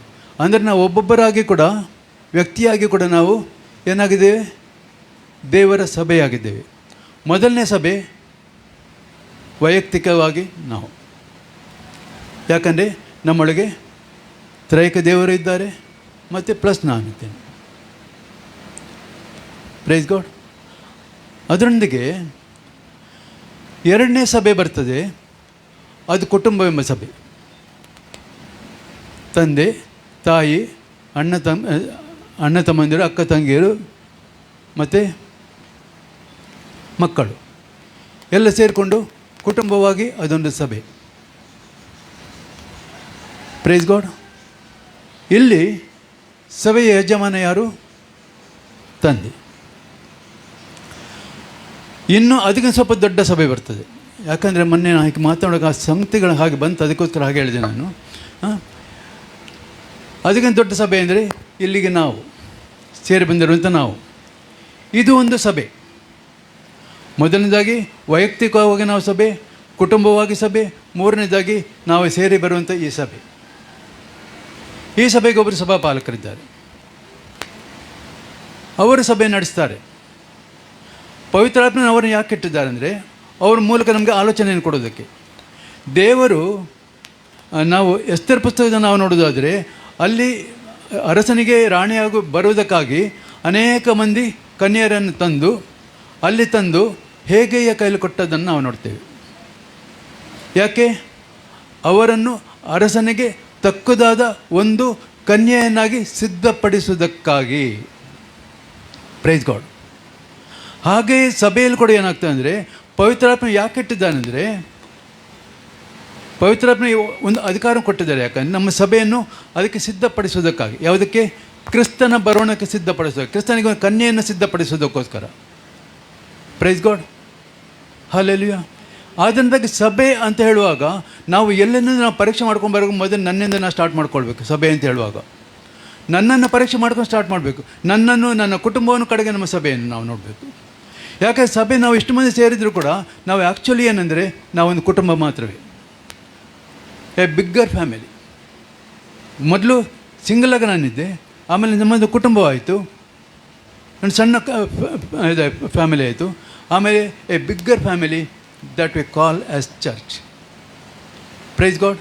ಅದರಿಂದಾಗಿ ಈ ಸಭೆ ಅಂತ ಹೇಳುವಾಗ ನಾವೇನಾಗ್ತೇವೆ ಅಂದರೆ ನಾವು ದೇವರಿಗೆ ಪ್ರತಿಷ್ಠಿತರಾಗಿದ್ದೇವೆ. ವೆಲ್, ಇಲ್ಲಿ ನಾವೀಗ ನೋಡಿದ್ವಿ ಕ್ರಿಸ್ತ ಯೇಸುವಿನಲ್ಲಿ ಪ್ರತಿಷ್ಠಿತರು ಅಥವಾ ನಾವು ಕ್ರಯಕ್ಕೆ ಕೊಳ್ಳಲ್ಪಟ್ಟವರು ಅಂತ ನೋಡ್ತಾ ಇದ್ದೇವೆ. ನಾವು ಕ್ರಯಕ್ಕೆ ಕೊಳ್ಳಲ್ಪಟ್ಟವರು. ಆತನು ತನ್ನ ದೇಹದಿಂದ ಒಂದು ಹನಿ ರಕ್ತವನ್ನಾದರೂ ಇಟ್ಟುಕೊಳ್ಳದೆ ಎಲ್ಲವನ್ನು ಕೂಡ ಕೊಟ್ಟು ನಮ್ಮನ್ನು ಕೊಂಡುಕೊಂಡಿದ್ದಾನೆ. ಇದು ಸ್ಪಷ್ಟತೆ ನಮಗೆ ಬೇಕು. ಹಲ್ಲೆಲೂಯಾ. ಈ ಸ್ಪಷ್ಟತೆ ನಮಗೆ ಉಂಟು ಅಂತ ಹೇಳಿದ್ರೆ ನಾವು ಆತನು ಮಾಡಿದಂಥ ಆ ತ್ಯಾಗವನ್ನು ನಾವು ಜ್ಞಾಪಕ ಮಾಡಿಕೊಂಡು ನಾವು ಯಾವಾಗಲೂ ಕೂಡ ನಾವು ದೇವರಿಗೆ ಪ್ರತಿಷ್ಠಿತರಾಗಿ ನಾವು ಇಟ್ಟುಕೊಳ್ಬೇಕಾಗ್ತದೆ. ಆದರೆ ಇಲ್ಲಿ ಪರಿಸ್ಥಿತಿ ಬೇರೆಯನ್ನೇ ಹೇಳ್ತದೆ. ಪೌಲ ಇಲ್ಲಿ ಹೇಳ್ತಾ ಇದ್ದಾನೆಂದರೆ ನಾನು ಪಾಪದ ಸ್ವಾಧೀನದಲ್ಲಿರುವುದಕ್ಕೆ ಮಾರಲ್ಪಟ್ಟವನು ಅಂತ ಬಿಟ್ಟು ನಾವು ನೋಡ್ತೇವೆ. Price God. ಹಲ್ಲೆಲೂಯಾ. ಇದನ್ನು ಒಳ್ಳೆಯ ಆಲೋಚನೆ ಅಲ್ಲ. ಯಾಕೆ? ಮಾರಲ್ಪಟ್ಟಿದ್ರೆ ನಮ್ಮ ಅಧಿಕಾರ ಯಾರಿಗೆ ಹೋಗ್ತದೆ? ಈಗ ನಾವು ಅಂಗಡಿಯನ್ನು ತಗೊಂಬಂದಿದ್ವಿ, ಅದನ್ನು ತಗೊಂಬಂದಿದ್ರೆ ಅಲ್ಲಿ ಅಂಗಡಿಯವನು ಹಣ ಕೊಟ್ಟಿದ ಮೇಲೆ ಅಂಗಡಿಯವನಿಗೆ ಆ ವಸ್ತುವಿನ ಮೇಲೆ ರೈಟ್ ಇಲ್ಲ ಅಲ್ವಾ? ಆ ವಸ್ತು ಮೇಲೆ ರೈಟ್ ಅಂಗಡಿಯವನಿಗಿಲ್ಲ. ರೈಟ್ ಯಾರಿಗೆ ಬಂತು? ನಮಗೆ ಬಂತು. ಯಾಕಂದರೆ ನಾವು ಅದನ್ನು ಕೊಂಡುಕೊಂಡಿದ್ದೇವೆ. ಸರಿ ಅಲ್ವಾ? ಅದನ್ನು ನಾವು ಕೊಂಡುಕೊಂಡಿದ್ದೇವೆ. ಆದ್ದರಿಂದ ಅದರ ಸಂಪೂರ್ಣ ರೈಟ್ ನಮಗೆ. ಅದನ್ನು ಬಿಸಾಡ್ಬೋದು, ಏನಾದರೂ ಉಪಯೋಗಿಸ್ಕೊಳ್ಬೋದು, ಅಥವಾ ಏನು ಬೇಕಾದ್ರೂ ಯಾರಿಗೂ ಕೊಡ್ಬೋದು, ಏನು ಬೇಕಾದ್ರೂ ಮಾಡ್ಬೋದು. That's our problem. ಹಲ್ಲೆಲೂಯಾ. ಹಾಗೆಯೇ ಇಲ್ಲಿ ಈಗ ನಾವು ನೋಡ್ತಾ ಇದ್ದೇವೆ ಪಾಪದ ಸ್ವಾಧೀನಕ್ಕೆ ನಾವು ಮಾರಲ್ಪಟ್ಟವನಾಗಿದ್ದೇನೆ ಅಂತ ಬಿಟ್ಟ ಪೌಲ ಹೇಳ್ತಾನೆ. ಹಲ್ಲೆಲೂಯಾ. ಪ್ರಿಯರೇ, ಪೌಲ ಈ ವಿಷಯ ಹೇಳ್ತಿದ್ದೆ ನೋಡ್ಕೊಂಡು ನಾವು ಯಾರು ಕೂಡ ಪೌಲನಿಗೆ ಹಾಗೆ ಆಗಿತ್ತು ಅಂತ ತಿಳ್ಕೊಳ್ಬೇಡಿ. ದಯವಿಟ್ಟು. ಯಾಕಂದರೆ ನಾವು ದೇವರ ಸನ್ನಿಧಾನ ಹೆಚ್ಚು ನಾವು ಬರ್ತಾ ಬಂದಷ್ಟು ನಾವು ಕೆಲವು ಆಳವಾದ ಸಂಗತಿಯನ್ನು ತಿಳ್ಕೊಳ್ತಾ ಬರ್ತೇವೆ. ನಾವು ಎಷ್ಟು ನಾವು ಹೋಗ್ತೇವೆ ಅಷ್ಟು ಆಳವಾದ ಸಂಗತಿಗಳನ್ನು ನಾವು ತಿಳ್ಕೊಳ್ತೇವೆ. ಈಗ ಪೌಲ ಆತನೇ ಹೇಳುವ ಹಾಗೆ ಧರ್ಮಶಾಸ್ತ್ರವನ್ನು ಅನುಸರಿಸಿ ನೋಡಿದರೆ ನಾನು ನಿರ್ದೋಷಿ ಅಂತ ಬಿಟ್ಟು ಹೇಳುವಂಥ ಮನುಷ್ಯ ಒಬ್ಬನೇ ಮನುಷ್ಯ ಇದ್ದದ್ದು. Praise God. ಧರ್ಮಶಾಸ್ತ್ರವನ್ನು ಅನುಸರಿಸಿ ನೋಡಿದರೆ ನಾನು ನಿರ್ದೋಷಿ ಅಂತ ಹೇಳಿದಂಥ ಒಬ್ಬನೇ ಮನುಷ್ಯನ ನಾವು ನೋಡ್ತೇವೆ. ಆತನು ಪೌಲನು. ಆ ಮನುಷ್ಯನ ಹೀಗೆ ಹೇಳಲಿಕ್ಕೆ ಹೇಗೆ ಸಾಧ್ಯ? Praise God. ಪ್ರೇರೆ, ಕೆಲವು ಸಂಗತಿಗಳನ್ನು ನಾವು ಅದೇ ಹೇಳಿದ್ನಲ್ಲ, ನಾವು ದೇವರನ್ನು ಆಳವಾಗಿ ತಿಳಿತಾ ಹೋದಷ್ಟು ಕೆಲವು ಸಂಗತಿಗಳು ನಮ್ಗೆ ಹೇಗೆ ಓಪನ್ ಆಗ್ತದೆ ಅಂದರೆ, ಈಗ ನೋಡಿ ಪೌಲ ಒಂದು ಮಾತು ಹೇಳ್ತಾನೆ, ನಾನು ಒಬ್ಬಾತನನ್ನು ಬಲ್ಲೆನು, ಆತನು 3ನೇ ಆಕಾಶಕ್ಕೆ ಒಯ್ಯಲ್ಪಟ್ಟನು. ಯಾರ ಬಗ್ಗೆ ಹೇಳಿದ್ದು? ಆತನ ಬಗ್ಗೆ. ಆದರೆ ಅಲ್ಲಿ ತನ್ನನ್ನೇ ಹೇಳುವಾಗ 3rd ಪರ್ಸನ್ ಆಗಿ ಹೇಳ್ತಾನೆ. ಅಲ್ಲಿ ತನ್ನನ್ನು ಹೇಳುವಾಗ ಒಬ್ಬ 3rd ಪರ್ಸನ್ ಆಗಿ, ಅಂದರೆ 3ನೇ ವ್ಯಕ್ತಿಯಾಗಿ. ಅದು ಕನ್ನಡ ಭಾಷೆಯಲ್ಲಿ ಹೇಳ್ಬೇಕಂತಾರೆ ಉತ್ತಮ ಪುರುಷ, ಮಧ್ಯಮ ಪುರುಷ, ಅಧಮ ಪುರುಷ, ಅಧಮ ಪುರುಷನಾಗಿ. ಬ್ರೇಕೋ. ಹಾಂ, ಹಾಗೆಯೇ ಯೋಹಾನನ ಸುವಾರ್ತೆಯಲ್ಲಿ ಕೂಡ ಕೊನೆಯ ಭಾಗದಲ್ಲಿ ನಾವು ನೋಡ್ತೇವೆ, ಈತನು ಇಲ್ಲಿರಬೇಕೆಂದು ನನಗೆ ಮನಸ್ಸಿದ್ದರೆ ನಿನಗೇನು ಅಂತೇಳಿ ಬರೆದದ್ದು ಯಾರು? ಯೋಹಾನ. ಯಾರ ಬಗ್ಗೆ ಹೇಳಿದ್ದು? ಯೋಹಾನನ ಬಗ್ಗೆ. ಅಲ್ಲಿ ಕೂಡ ಯೋಹಾನ ಏನು ಮಾಡ್ತಾನೆ? ತಾನು ಅಂತ ಬಿಟ್ಟು ಹೇಳ್ತಾ ಇಲ್ಲ, 3rd ಪರ್ಸನ್ ಆಗಿ ಹೇಳ್ತಾನೆ. ಇನ್ನೊಬ್ಬ ವ್ಯಕ್ತಿಯನ್ನಾಗಿ ಹೇಳ್ತಾ ಇದ್ದಾನೆ. ಅದೇ ಈ ಜನರು ಮಾಡುವಾಗ ಇನ್ನೊಂದು ಸಂಗತಿ ನಾವು ನೋಡ್ತೇವೆ ಏನಂದರೆ, ಬೇರೊಬ್ಬರ ತಪ್ಪುಗಳನ್ನು ಕುರಿತು ಅದನ್ನು ಅವ್ರಿಗೆ ತೋರಿಸ್ಕೊಡ್ತಾ ಇಲ್ಲ, ಅವರದ್ದು ಹಾಗೆ ಇದ್ದಾರೆ ಹೀಗೆ ಅಂತ ಹೇಳೋದಿಲ್ಲ, ತಮ್ಮನ್ನು ಅದಕ್ಕೆ ಒಳಪಡಿಸ್ಕೊಂಡು ಹೇಳ್ತಾ ಇರ್ತಾರೆ. ನೀವು ನೆಹೆಮೀಯನ ಪ್ರಾರ್ಥನೆಯನ್ನು ಓದಿ, ದಾನಿಯೇಲನ ಪ್ರಾರ್ಥನೆಯನ್ನು ಓದಿ, ಆದರೆ ನಮಗೆ ಸಿಕ್ಕುವಂಥ ಒಂದು ವಿಷಯ ಅಂದರೆ, ದಾನಿಯೇಲನು ದೇವರ ಸನ್ನಿಧಾನ ಬಹಳ ನೀತಿವಂತನಾದ ಮನುಷ್ಯ. ಆದರೂ ಕೂಡ ಅವನು ಪ್ರಾರ್ಥನೆ ಮಾಡುವಾಗಲ್ಲಿ ಹೇಳ್ತಾನೆಂದರೆ, ನನ್ನ ಪಿತೃಗಳನ್ನು ಸೇರಿಸ್ಕೊಂಡು ತನ್ನವರೆಗೆ ಕೂಡ ಸೇರಿಸ್ಕೊಂಡು ಹೇಳ್ತಾನೆ, ನಾವೆಲ್ಲರೂ ಕೂಡ ಪಾಪಿಗಳೇ ಅಂತೇಳಿ, ನಾವೆಲ್ಲರೂ ಕೂಡ ಅಪರಾಧಿಗಳೇ, ಪಾಪ ಮಾಡಿದವರು ಅಂತ ಹೇಳ್ಬಿಟ್ಟು ಹೇಳ್ತಾನೆ. ನೆಹೆಮೀಯನು ಕೂಡ ಅದೇ ರೀತಿ ಮಾತನಾಡ್ತಾನೆ. ಯಾಕೆ ಅದೇ ನಾನು ನಾವು ದೇವರನ್ನ ಅರಿತುಕೊಂಡು ಹೋದಷ್ಟು ಸಮಯಕ್ಕೆ ಉಂಟಲ್ಲ, ಅಲ್ಲಿ ನಾನು ಅನ್ನೋದಲ್ಲಿ ಅಲ್ಲಿ ಏನಾಗ್ತಾಯಿದೆ, ಬಿದ್ದು ಹೋಗ್ತೇನೆ. ನನ್ನಲ್ಲಿದ್ದ ಆ ಸ್ವಭಾವ, ನಾನು ಅನ್ನೋ ಸ್ವಭಾವ, ಈಗೋ ಅನ್ನೋದು ಇದೆಯಲ್ಲ, ಅದು ಬಿದ್ದು ಹೋಗ್ತಾ ಇರ್ತದೆ. ಆಗ ಅಲ್ಲಿ ಇತರರ ವಿಷಯಗಳನ್ನು ಹೇಳಬೇಕು ಅಂತ ಹೇಳಿದ್ರೆ ಅದು ಅವ್ರಿಗೆ ಪಾಯಿಂಟ್ಔಟ್ ಮಾಡಿದೆ, ಅವರಿಗೆ ಪಾಯಿಂಟ್ಔಟ್ ಮಾಡಿದೆ, ಆದರೆ ತನ್ನನ್ನು ಸೇರಿಸ್ಕೊಂಡು ಹೇಳಿದ್ದನ್ನು ನೋಡ್ತೇವೆ ನಾವು. ಅದಕ್ಕೆ ಇಲ್ಲಿ ಪೌಲ ಹೇಳ್ತಾ ಇದ್ದಾನೆ, ನಾನು ಪಾಪದ ಸ್ವಾಧೀನದಲ್ಲಿರೋದಕ್ಕೆ ಮಾರಲ್ಪಟ್ಟವನಾಗಿದ್ದೇನೆ ಅಂತೇಳಿ. Price God.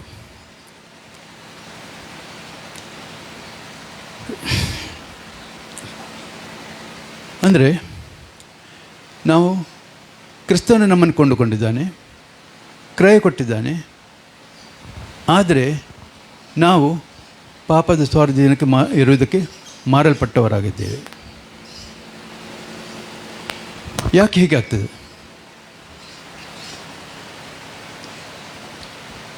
ಸ್ವಲ್ಪ ಕಂಪ್ಯೂಟರ್ ಎಕ್ಸ್ಪರ್ಟ್ಸ್ ಕ್ಷಮಿಸಿ, ಒಂದು ವಿಷಯ ಹೇಳ್ತಾನೆ. ಈಗ ನಾನು ಒಂದು ಕಂಪ್ಯೂಟರ್ ಅಂತ ಇಟ್ಕೊಳ್ಳು. Praise God. ಇದೇನಾಗಿದೆ? ಕ್ರ್ಯಾಶ್ ಆಗಿತ್ತು. ಯಾವಾಗ? ರಕ್ಷಣೆ ಬರೋದಕ್ಕೆ ಮುಂಚೆ.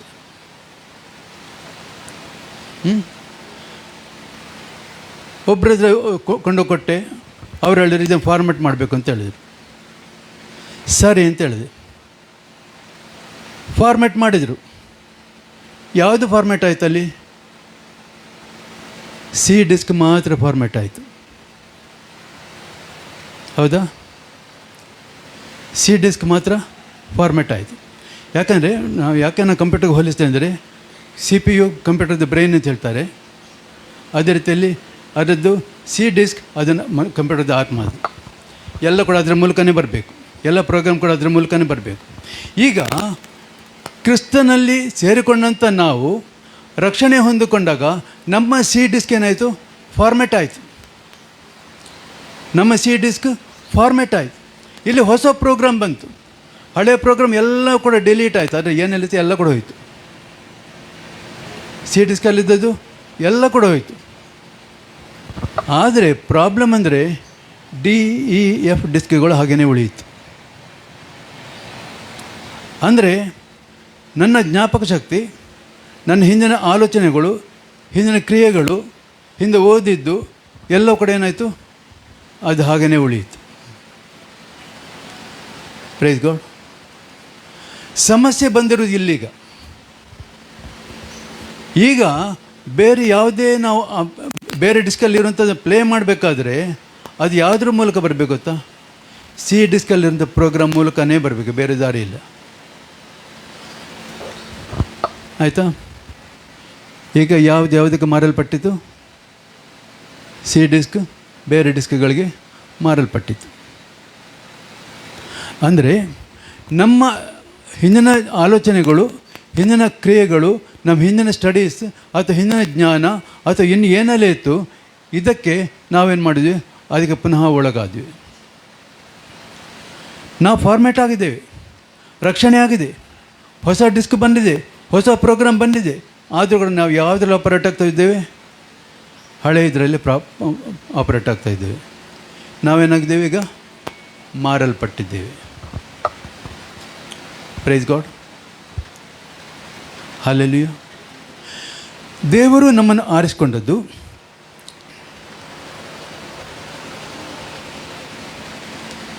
ನಾವು ಒಂದು ಪರಿಪೂರ್ಣವಾದಂಥ ಒಂದು ಮನುಷ್ಯನಾಗಿ ಬರಬೇಕು ಅಂತೇಳಿ. ಪ್ರಿಯರೇ, ನಾನು ಕ್ರಿಸ್ತನಲ್ಲಿ ಬರೋದಕ್ಕೆ ಮುಂಚಿನಿಂದ ಕೂಡ ನನಗೆ ನನ್ನಲ್ಲಿ ಒಂದು ಆಲೋಚನೆ ಇತ್ತು, ಮುಂಚಿನಿಂದ ಕೂಡ. ಅದನ್ನು ಯುಟೋಪಿಯನ್ ಕಾನ್ಸೆಪ್ಟ್, ಸ್ವರ್ಗೀಯ ಕಲ್ಪನೆ ಅಂತೇಳಿ.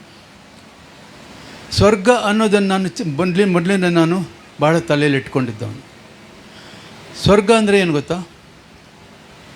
ಅಲ್ಲಿ ರೋಗ ಇಲ್ಲ, ಅಲ್ಲಿ ಪಾಪ ಅನ್ನೋದಿಲ್ಲ, ಅಲ್ಲಿ ಹೊಲಸು ಇಲ್ಲ, ಜಗಳ ಇಲ್ಲ, ಮನಸ್ತಾಪ ಇಲ್ಲ, ಬೇಸರ ಇಲ್ಲ, ಬೈಯುವಂಥದ್ದಿಲ್ಲ. Price God, hallelujah. ಈ ಒಂದು ಕಾನ್ಸೆಪ್ಟ್ ನನ್ನ ಹತ್ರ ಮೊದಲಿನಲ್ಲಿತ್ತು. ಆದರೆ ನನಗೆ ಏನಾಗಿತ್ತು ಅಂದರೆ, ನಾನು ಹುಟ್ಟಿನಿಂದಲೇ ಬಂದಿರುವಂಥ ಅಥವಾ ಮುಂದೆ ನಾನು ಕೆಲವು ಆಚರಿಸ್ಕೊಂಬಂದಂಥ ಏನು ಹೇಳ್ತೇವೆ ನಾವು, ಸಂಚಿತ ಪಾಪ. ಸಂಚಿತ ಅಂದರೆ ಕಲೆಕ್ಟೆಡ್, ಸಂಚಿತ ಪಾಪ. ಇದರಿಂದಾಗಿ ಏನಾಗಿತ್ತು ಅಂದರೆ, ನನಗೆ ದೇವರ ಹತ್ತಿರಕ್ಕೆ ಹೋಗ್ಲಿಕ್ಕೆ ಆಗಲಿಲ್ಲ, ಆ ಸ್ವರ್ಗವನ್ನು ನಾವು ಹೊಂದಿಕೊಳ್ಳಿಕ್ಕೆ ಆಗಲಿಲ್ಲ. Praise God.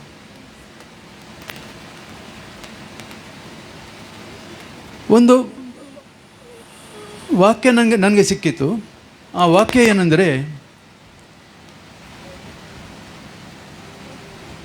ದೇವರು ಪಾಪ ಜ್ಞಾನವಿಲ್ಲದ ಆತನನ್ನು ಪಾಪಯಾಗವನ್ನಾಗಿ ಮಾಡಿದನು ಅಂತೇಳಿ.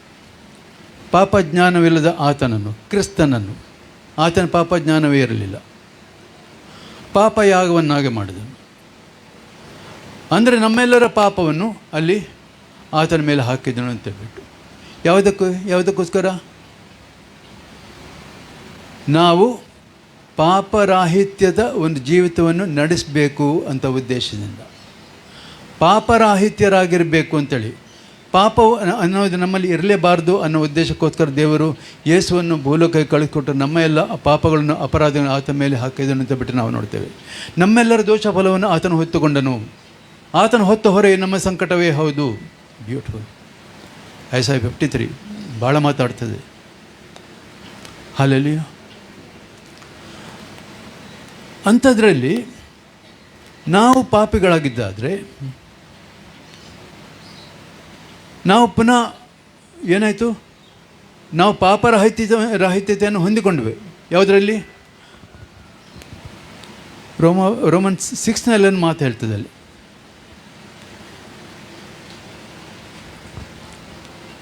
ಮೊದಲನೇ ಪಾರ್ಟಲ್ಲಿ ಓದ್ತೇವೆ ನಾವು. ಹಾಗಾದರೆ ಏನು ಹೇಳೋಣ? ದೇವರ ಕೃಪೆಯು ಹೆಚ್ಚಲಿ ಎಂದು ನಾವು ಪಾಪದಲ್ಲಿ ಇನ್ನೂ ಇರಬೇಕು? ಎಂದಿಗೂ ಇರಬಾರದು. ಪಾಪದ ಪಾಲಿಗೆ ಸತ್ತವರಾದ ನಾವು ಇನ್ನು ಅದರಲ್ಲೇ ಬದುಕುವುದು ಹೇಗೆ? ಕ್ರಿಸ್ತ ಯೇಸುವಿನಲ್ಲಿ ಸೇರುವುದಕ್ಕೆ ದೀಕ್ಷಾಸ್ನಾನ ಮಾಡಿಕೊಂಡವರಾದ ನಾವೆಲ್ಲರೂ ಆತನ ಮರಣದಲ್ಲಿ ಪಾಲುಗಾರರಾಗುವುದಕ್ಕೆ ದೀಕ್ಷಾಸ್ನಾನ ಮಾಡಿಕೊಂಡೆವೆಂದು ನಿಮಗೆ ತಿಳಿಯದು? ಸಾಕು.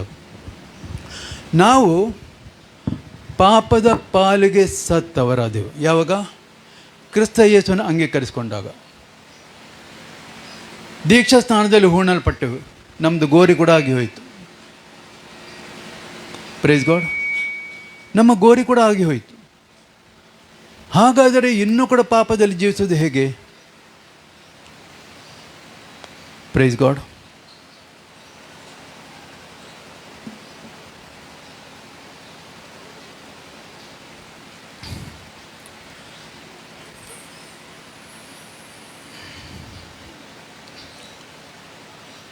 ಗಲೇಷಿಯನ್ಸ್ 5:1.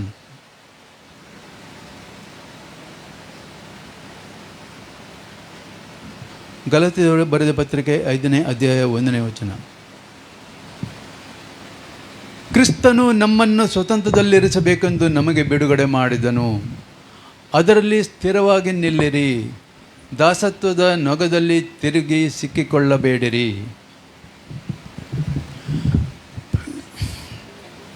ದೇವರು 6ನೇ ದಿನದಲ್ಲಿ ಮನುಷ್ಯನನ್ನು ಮಾಡಿದರು. Praise God. ಎಲ್ಲದರ ಮೇಲೆ ಅಧಿಕಾರವನ್ನು ಅವನಿಗೆ ಕೊಟ್ಟರು, ಸ್ವಾತಂತ್ರ್ಯವನ್ನು ಕೊಟ್ಟರು. Praise God. ಆ ಸ್ವಾತಂತ್ರ್ಯವನ್ನು ಅವನು ಕಳ್ಕೊಂಡ. Praise God. ಅದೇ ಸ್ವಾತಂತ್ರ್ಯ ರಕ್ಷಣೆಯ ಮೂಲಕ ಕ್ರಿಸ್ತ ಯೇಸುವಿನಲ್ಲಿ ನಮಗೆ ಸಿಕ್ಕಿತು. Praise God. ಅದೇ ಸ್ವಾತಂತ್ರ್ಯ ಕ್ರಿಸ್ತ ಯೇಸುವಿನಲ್ಲಿ ನಮಗೆ ಸಿಕ್ಕಿತು. ಅದಕ್ಕೆ ಪೌಲ್ ಹೇಳ್ತಾನೆ, ಅದರಲ್ಲಿ ಸ್ಥಿರವಾಗಿ ನಿಲ್ಲಿರಿ, ದಾಸತ್ವದ ನೊಗದಲ್ಲಿ ತಿರುಗಿ ಸಿಕ್ಕಿಕೊಳ್ಳಬೇಡಿರಿ ಅಂತೇಳಿ. ಯಾವ ದಾಸತ್ವ? ಸೈತಾನನ ದಾಸತ್ವ. ಆದರೆ ಪುನಃ ಸಿಕ್ಕಿಕೊಳ್ಬೇಡ್ರಿ. ಹಲ್ಲೆಲೂಯಾ. 6ನೇ ಅಧ್ಯಾಯದಲ್ಲಿ ಹೇಳಿದ ಮೇಲೆ, ಇದು 6ನೇ ಅಧ್ಯಾಯ ನಮ್ಮ ದೀಕ್ಷಾಸ್ನಾನದಲ್ಲಿ ನಾವು ರಕ್ಷಣೆ ಹೊಂದಿದ್ದೇವೆ ಅಂತ ಹೇಳಿದ ಮೇಲೆ 7ನೇ ಅಧ್ಯಾಯಕ್ಕೆ ಬರೋ ಪೌಲ ಹೇಳ್ತಾನೆ, ನಾವು ಮಾರಲ್ಪಟ್ಟವರಾಗಿದ್ದೇವೆ ಅಂತೇಳಿ. Praise God. ಹಾಗಾದರೆ ಸಮಸ್ಯೆ ಎಲ್ಲಿದೆ ಅಂದರೆ,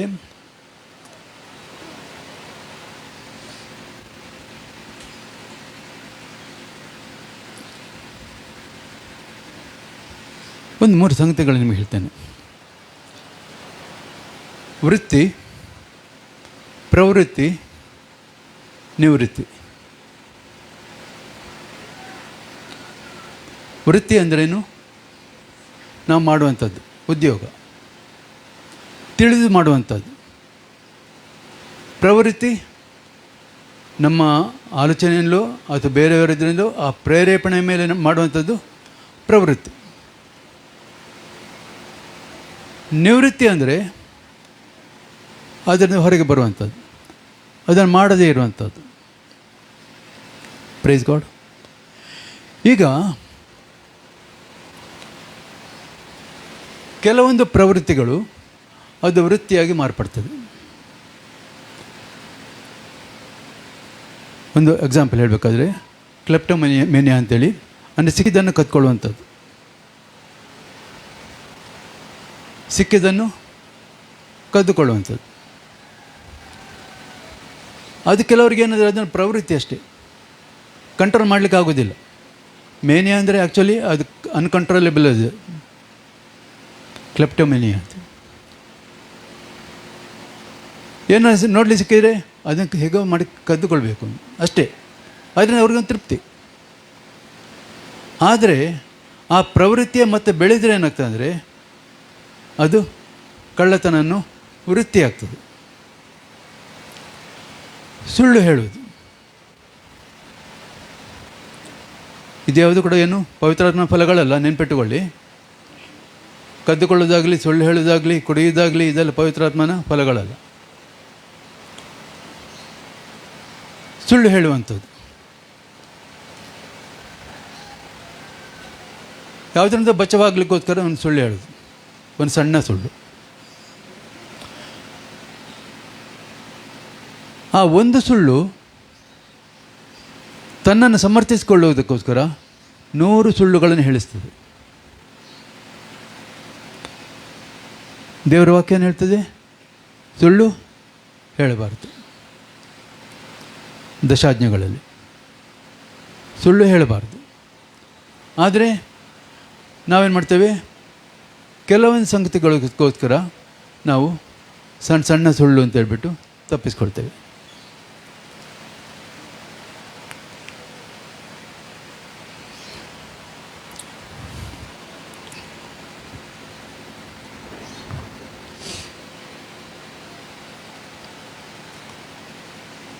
ಹಾಗೆಯೇ ಇನ್ನು ಹಲವಾರು ವಿಷಯಗಳುಂಟು. ಹಾಗೆಯೇ ನಾವು ನೋಡ್ಲಿಕ್ಕೆ ಹೋದರೆ ನಾವೇನು ಮಾಡ್ತೇವೆ, ಇದನ್ನೇ ಮಾಡ್ತೇವೆ ಅಂದರೆ ನಮ್ಮನ್ನು ಕಂಟ್ರೋಲ್ ಮಾಡ್ತದೆ.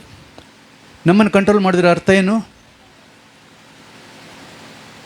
ನಮ್ಮನ್ನು ಕಂಟ್ರೋಲ್ ಮಾಡ್ತಿದ್ದೆ ಅಂದರೆ ಅದರ ಅರ್ಥ ಏನು? ನಾವು ಅದಕ್ಕೆ ಮಾರಲ್ಪಟ್ಟಿದ್ದೇವೆ. ಹಲ್ಲೆಲೂಯ. ನಾವು ಅದಕ್ಕೆ ಮಾರಲ್ಪಟ್ಟಿದ್ದೇವೆ ಅಂತ ಅರ್ಥ ಬರ್ತದೆ.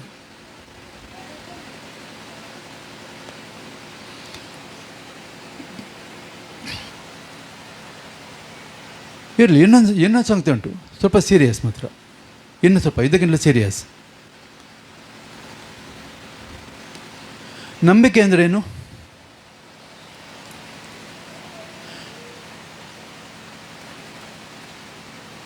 ನಂಬಿಕೆ ಡೆಫಿನೇಷನ್ ಹೇಳ್ತಾರೆ ಯಾರಾದರೂ? Hebrews 11:1.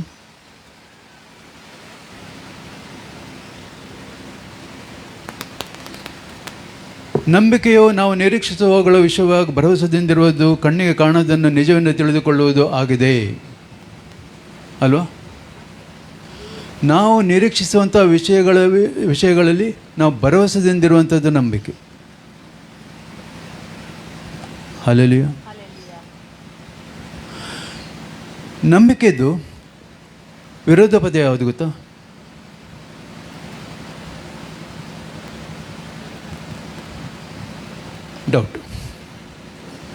ಡೌಟ್, ಸಂಶಯ. ನಂಬಿಕೆಯನ್ನು ಹುಟ್ಟಿಸುವವನು ಪೂರೈಸುವವನು ಯಾರು? ಕ್ರಿಸ್ತ ಯೇಸು. ಸಂಶಯವನ್ನು ಹುಟ್ಟಿಸುವವನು ಪೂರೈಸುವವನು ಯಾರು?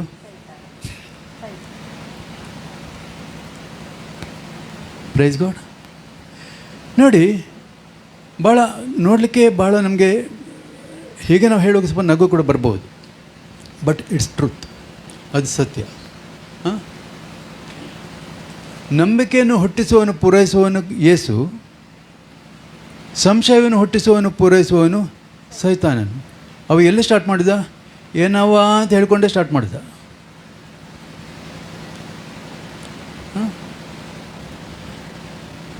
ಇನ್ನೊಂದು ಸಂಗತಿ ಅಂದರೆ,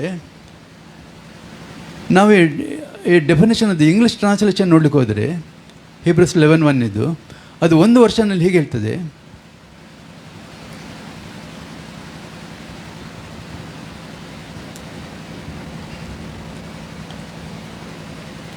the evidence of which is not seen ಅಂತ ಹೇಳ್ತದೆ. ಏನು? ಕಣ್ಣಿಗೆ ಕಾಣೋದನ್ನು ನಾವು ನಿಜವೆಂದು ತಿಳಿದುಕೊಳ್ಳುವುದಾಗಿದೆ ಅಂತ ಬಿಟ್ಟು ಕನ್ನಡದಲ್ಲಿ ಹೇಳ್ತಾ ಇದ್ದಾರೆ. ಇಂಗ್ಲೀಷ್ನಲ್ಲಿ 1 ವರ್ಷನಲ್ಲಿ ಹೇಳ್ತದೆ, ಬೇರೆದಕ್ಕೆ ಸ್ವಲ್ಪ ಚೇಂಜ್ ಇದೆ. 1 ವರ್ಷನೇ ಹೇಳ್ತದೆ the evidence of which is not seen ಅಂತೇಳಿ. ಅದಕ್ಕೆ ಎವಿಡೆನ್ಸನ್ನು ನೋಡಬೇಕಾಗಿಲ್ಲ, ಅದು ಹಾಗೇ ಕಾರ್ಯ ಮಾಡ್ತದೆ. ಆದರೆ ಈ ಸಂಶಯ ಮಾತ್ರ ಒಂದು, ಅದು ಎವಿಡೆನ್ಸನ್ನು ಹುಡುಕ್ತದೆ. Praise God. ಸಂಶಯ ಏನು ಮಾಡ್ತದೆ ಅಂದರೆ ಎವಿಡೆನ್ಸನ್ನು ಹುಡುಕ್ತದೆ. ನಾವು ನಂಬಿಕೆಯಲ್ಲಿ ಇರೋದಾದರೆ ಸಂಶಯಕ್ಕೆ ನಾವು ಎಡೆ ಕೊಡುವವರಾಗಿರಬಾರ್ದು. ಯಾಕೆ? ನಮ್ಮ ಭರವಸೆ ಯಾರು? ನಮ್ಮ ಭರವಸೆ ದೇವರು. ನಮಗೆ ನಂಬಿಕೆಯನ್ನು ಹುಟ್ಟಿಸುವನು ಆಗಿರುವಂಥ ಯೇಸು ನಮಗೆ ಭರವಸೆ. ನಮ್ಮ ನಿರೀಕ್ಷೆ ಆತನ ಪುನರುತ್ಥಾನ. ಆತನ ಉಂಟಾದ ಪುನರುತ್ಥಾನ ಮೂಲಕ ನಮಗೆ ಸಿಕ್ಕಿದಂಥ ನಿರೀಕ್ಷೆ. ನಮಗೆ ಏನಿದೆ? ನಿತ್ಯ ಜೀವ ನಮ್ಮ ನಿರೀಕ್ಷೆ, ಪರಲೋಕ ನಮ್ಮ ನಿರೀಕ್ಷೆ, ದೇವರ ಸನ್ನಿಧಾನ ನಮ್ಮ ನಿರೀಕ್ಷೆ. Praise God. ಹಲ್ಲೆಲೂಯ. ನರಕ ನಮ್ಮ ನಿರೀಕ್ಷೆ ಅಲ್ಲ, ನರಕ ನಿರೀಕ್ಷೆ ಅವನಿಗೆ. ಅದಕ್ಕೆ ಅವನೇನು ಮಾಡ್ತಾನೆಂದರೆ ಸಂಶಯವನ್ನು ಹುಟ್ಟಿಸಿ ಬೀಳಿಸಿಗೆ ನೋಡ್ತಾನೆ. ಒಂದಲ್ಲ ಒಂದು ಕಾರಣ ಹುಟ್ಟಿಸ್ತಾ ಇರ್ತಾನೆ. ಅದೇ ಹೇಳಿದ್ನಲ್ಲ, ನಾವು ನಂಬಿಕೆಯನ್ನು ನಾವು ನಿರೀಕ್ಷಿಸ್ತಿರುವಾಗ ಸೈತಾನ ಅದಕ್ಕೆ ಎವಿಡೆನ್ಸ್ ಬೇಕಾಗಿಲ್ಲ, ಸಂಶಯಕ್ಕೆ ಎವಿಡೆನ್ಸ್ ಬೇಕಾಗ್ತದೆ. ನಿಮಗೆ ಒಂದು ಎಕ್ಸಾಂಪಲ್ ಹೇಳಬೇಕಾದ್ರೆ, ಒಂದು ಅನ್ಯಾಚುರಲ್ ಡೆತ್ ಆದರೆ ಪೊಲೀಸ್ನವ್ರು ಏನು ಮಾಡ್ತಾರೆ? ಮೊದಲನೇದಾಗಿ ಪೋಸ್ಟ್ ಮಾರ್ಟಮ್ ಮಾಡ್ತಾರೆ. ಯಾವ ಪೋಸ್ಟ್ ಮಾರ್ಟಮ್? ಬಾಡಿ. ಅದು ಅಲ್ಲಿ ಏನಾದರೂ ಎವಿಡೆನ್ಸ್ ಸಿಗ್ತದ ಅಂಥೇಳಿ. ಎರಡನೇದು ಇನ್ನೊಂದು ಪೋಸ್ಟ್ ಮಾರ್ಟಮ್ ಸ್ಟಾರ್ಟ್ ಮಾಡ್ತಾರೆ. ಅವರ ಲೈಫ್ ಇದನ್ನು ಪೋಸ್ಟ್ ಮಾರ್ಟಮ್, ಅವರ ಲೈಫ್ ಹೇಗಿತ್ತು ಅಂತೇಳಿ, ಯಾರ ಜೊತೆ ಎಷ್ಟು ಮಾತಾಡಿದ್ರು, ಏನು ಮಾತಾಡಿದ್ರು, ಹೇಗೆ ಮಾತಾಡಿದ್ರು, ಲಾಸ್ಟ್ ಕಾಲ್ ಯಾರ್ದು. ಯಾಕೆ? ಅವರಿಗೆ ಎವಿಡೆನ್ಸ್ ಬೇಕು. ಅವರ ಸಂಶಯವನ್ನು ಗಟ್ಟಿ ಮಾಡಲಿಕ್ಕೆ ಅವರಿಗೆ ಎವಿಡೆನ್ಸ್ ಬೇಕು. ಹಲ್ಲೆಲೂಯಾ. ಹಾಗಂದ್ರೆ ಸೈತಾನ ಕೂಡ ಏನು ಮಾಡ್ತಾನೆಂದರೆ, ಯಾರಿಗಾದರೂ ಇಂಥ ಒಂದು ಸ್ವಭಾವ ಇದ್ದರೆ ಅವರಲ್ಲಿ ಅದನ್ನು ಗಟ್ಟಿ ಮಾಡೋದಕ್ಕಾಗಿ ಎವಿಡೆನ್ಸನ್ನು ಕೊಡಲಿಕ್ಕೆ ಟ್ರೈ ಮಾಡ್ತಾನೆ.